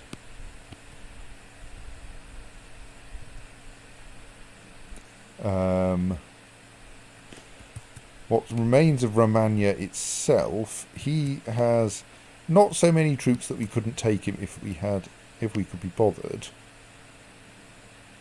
And I have a claim on the Kingdom of Romagna. Well, I mean, this is a bit silly.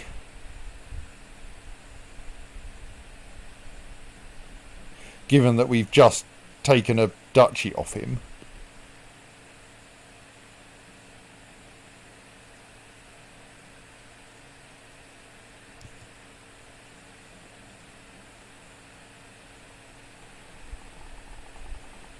But we've got these... Yeah, but it is midnight.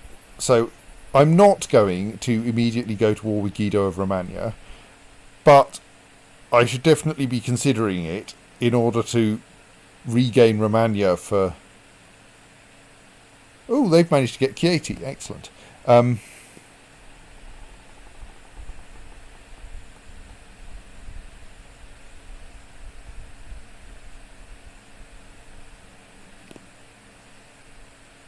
It looks like we may be in danger of losing Napoli, which would be unfortunate. Yes.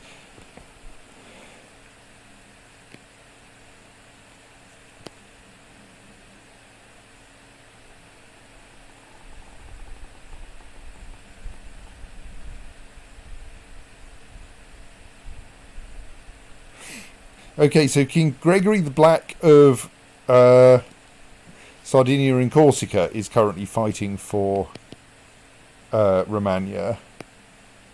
Amalfi looks like they're going to claim Napoli. Plus there's this revolt, which looks like it might go in the direction of Anscario the Tenacious, whom we've just thrashed in war. So surely he can't win. Yeah, well, let's evaluate the situation next time, and probably also do some useful things about my elective succession faction is still a bit worrying. I need to sort out a guardian for someone, which will require some thinking, and we are gradually pissing off our vassals. But there's the Kingdom of Romagna available. I think we want to get that back if we can. Though we also want things to calm down a bit so that we can, go after Germany some more. Maybe we need to do that by other means, though. Anyway, I think this is a sensible point to stop, even though I have a bunch of hired troops raised.